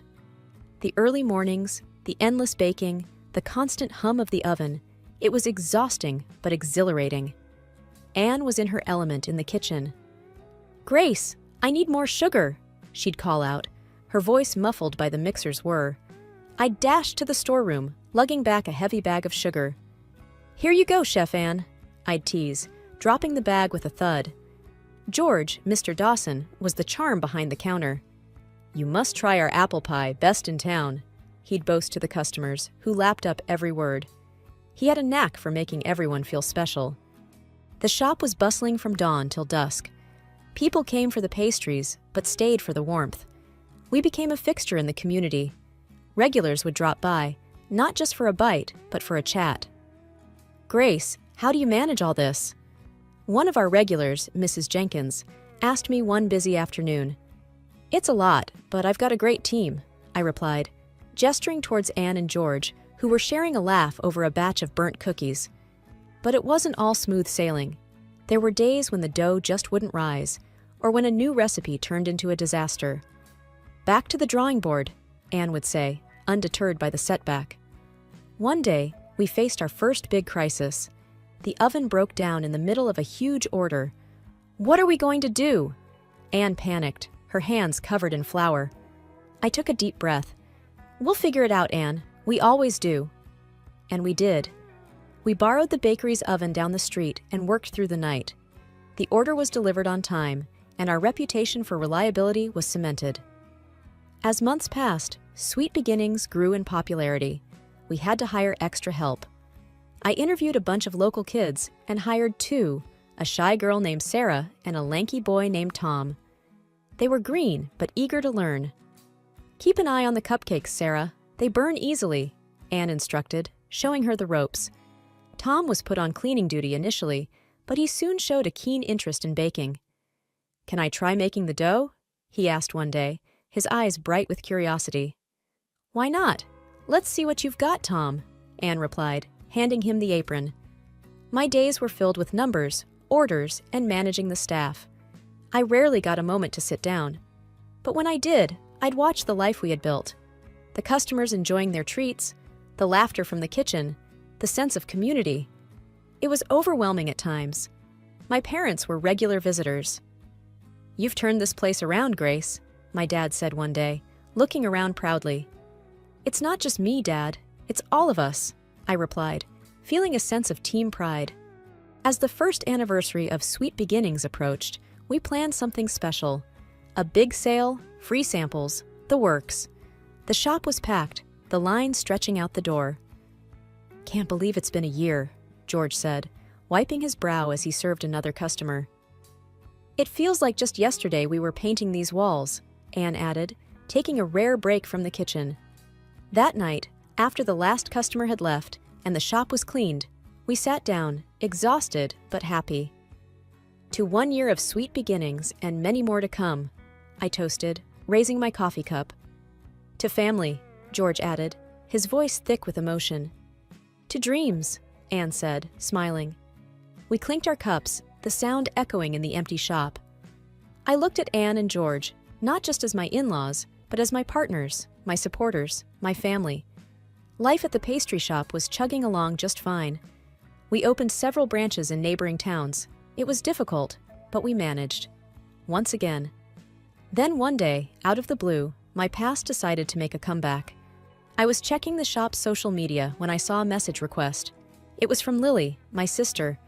My heart skipped a beat. I hadn't heard from her since she ran off with Jack. "Living the dream with your ex, sis," read the message, followed by a photo of her and Jack lounging on some exotic beach. I felt a mix of anger and disbelief. "Why now?" I muttered to myself. I tried to ignore it, but she kept sending more messages, each one a slap in the face. "Look at us, Grace. This could have been you, but you were too busy playing shopkeeper," another message taunted. I was boiling inside.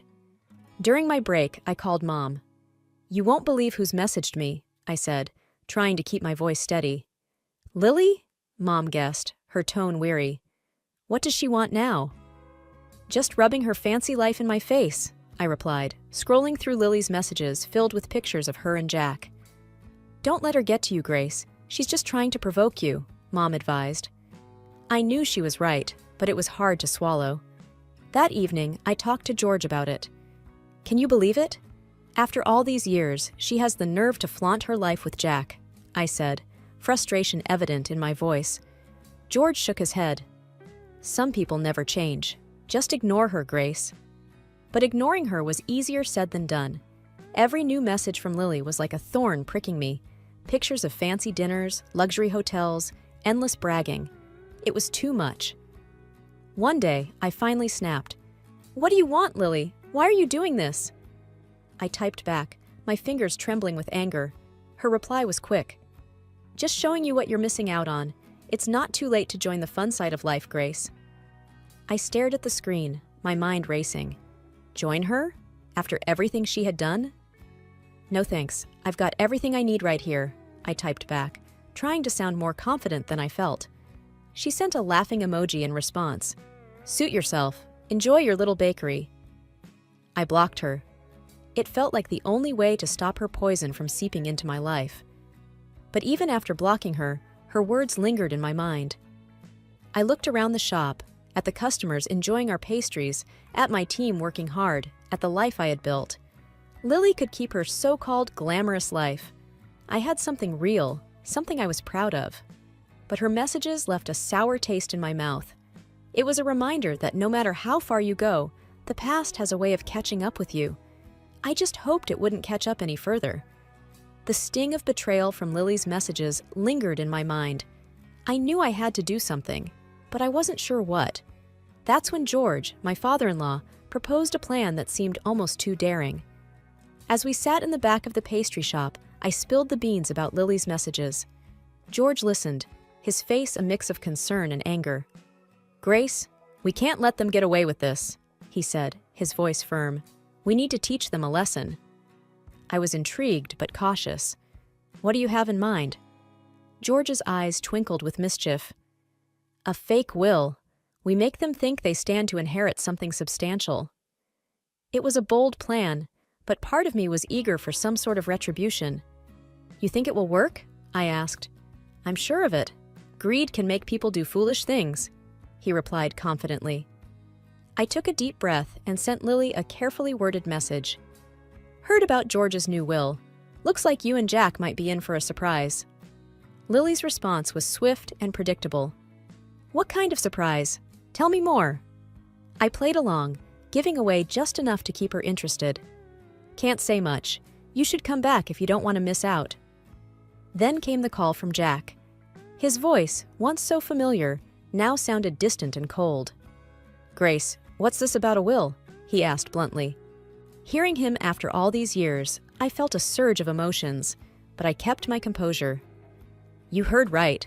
George is considering his options," I said nonchalantly. Jack's interest was piqued. "And what about us? What are we getting?" The blunt greed in his voice was jarring. Not a single word about our sons, his own children. It was all about what he could gain. "You'll have to come back and see," I replied, keeping my tone neutral. "We'll be there," he said, before abruptly ending the call. I hung up, my heart racing. The plan was in motion, and there was no turning back. I filled George in on the conversation. "They took the bait," I said, a mix of satisfaction and nervousness in my voice. George nodded, a look of determination on his face. Let's see how far they're willing to go for greed. Over the next few days, I couldn't shake off the anxiety. What if the plan backfired? What if it made things worse? George, however, remained calm and collected. "Trust the plan, Grace. We're in control," he reassured me. As the day of their return approached, the shop buzzed with rumors. Our staff, unaware of the real reason behind Lily and Jack's return, speculated wildly. "Maybe they're coming back for good," Sarah, one of our employees, suggested. Tom, another employee, chimed in. "Or maybe they're here to cause more trouble." I tried to focus on work, but my mind kept drifting to the impending confrontation. Lily was back in town, flaunting her lavish lifestyle right in my face. "Look at all I've bought, Grace. Life's been good to us," she gloated, waving her designer bag. I tried to keep my composure. "Glad to hear it, Lily." She smirked.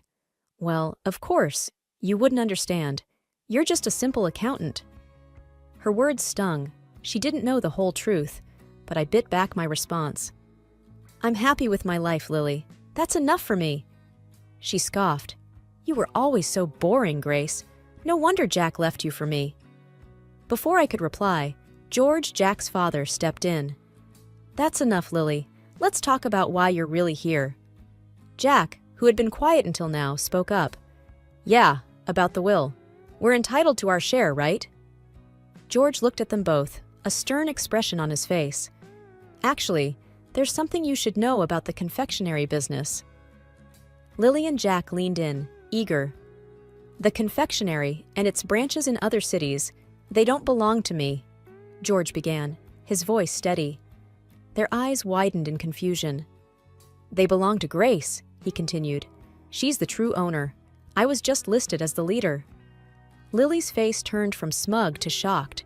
Jack's mouth hung open, unable to process the revelation. You're rich?" Jack stammered, his eyes darting between me and George.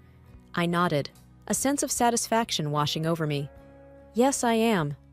Lily was speechless, her earlier arrogance evaporated. "And there's more," George added.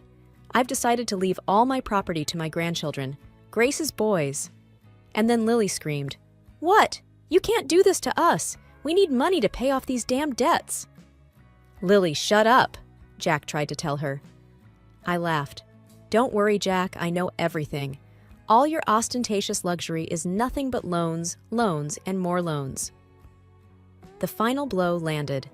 Lily and Jack looked utterly defeated, their dreams of a windfall crumbling to dust. I looked at them, feeling a mix of triumph and pity. They had come back for money, only to find that their greed had led them to nothing. After Lily and Jack left the shop, their faces a picture of shock and defeat, I couldn't help but feel a mix of triumph and relief. George patted my back. "You handled that well, Grace." "I just wish it didn't have to come to this," I sighed, staring at the door they had just walked out of.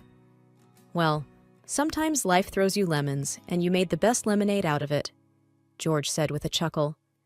Just then, Sarah, one of our employees, came up to us.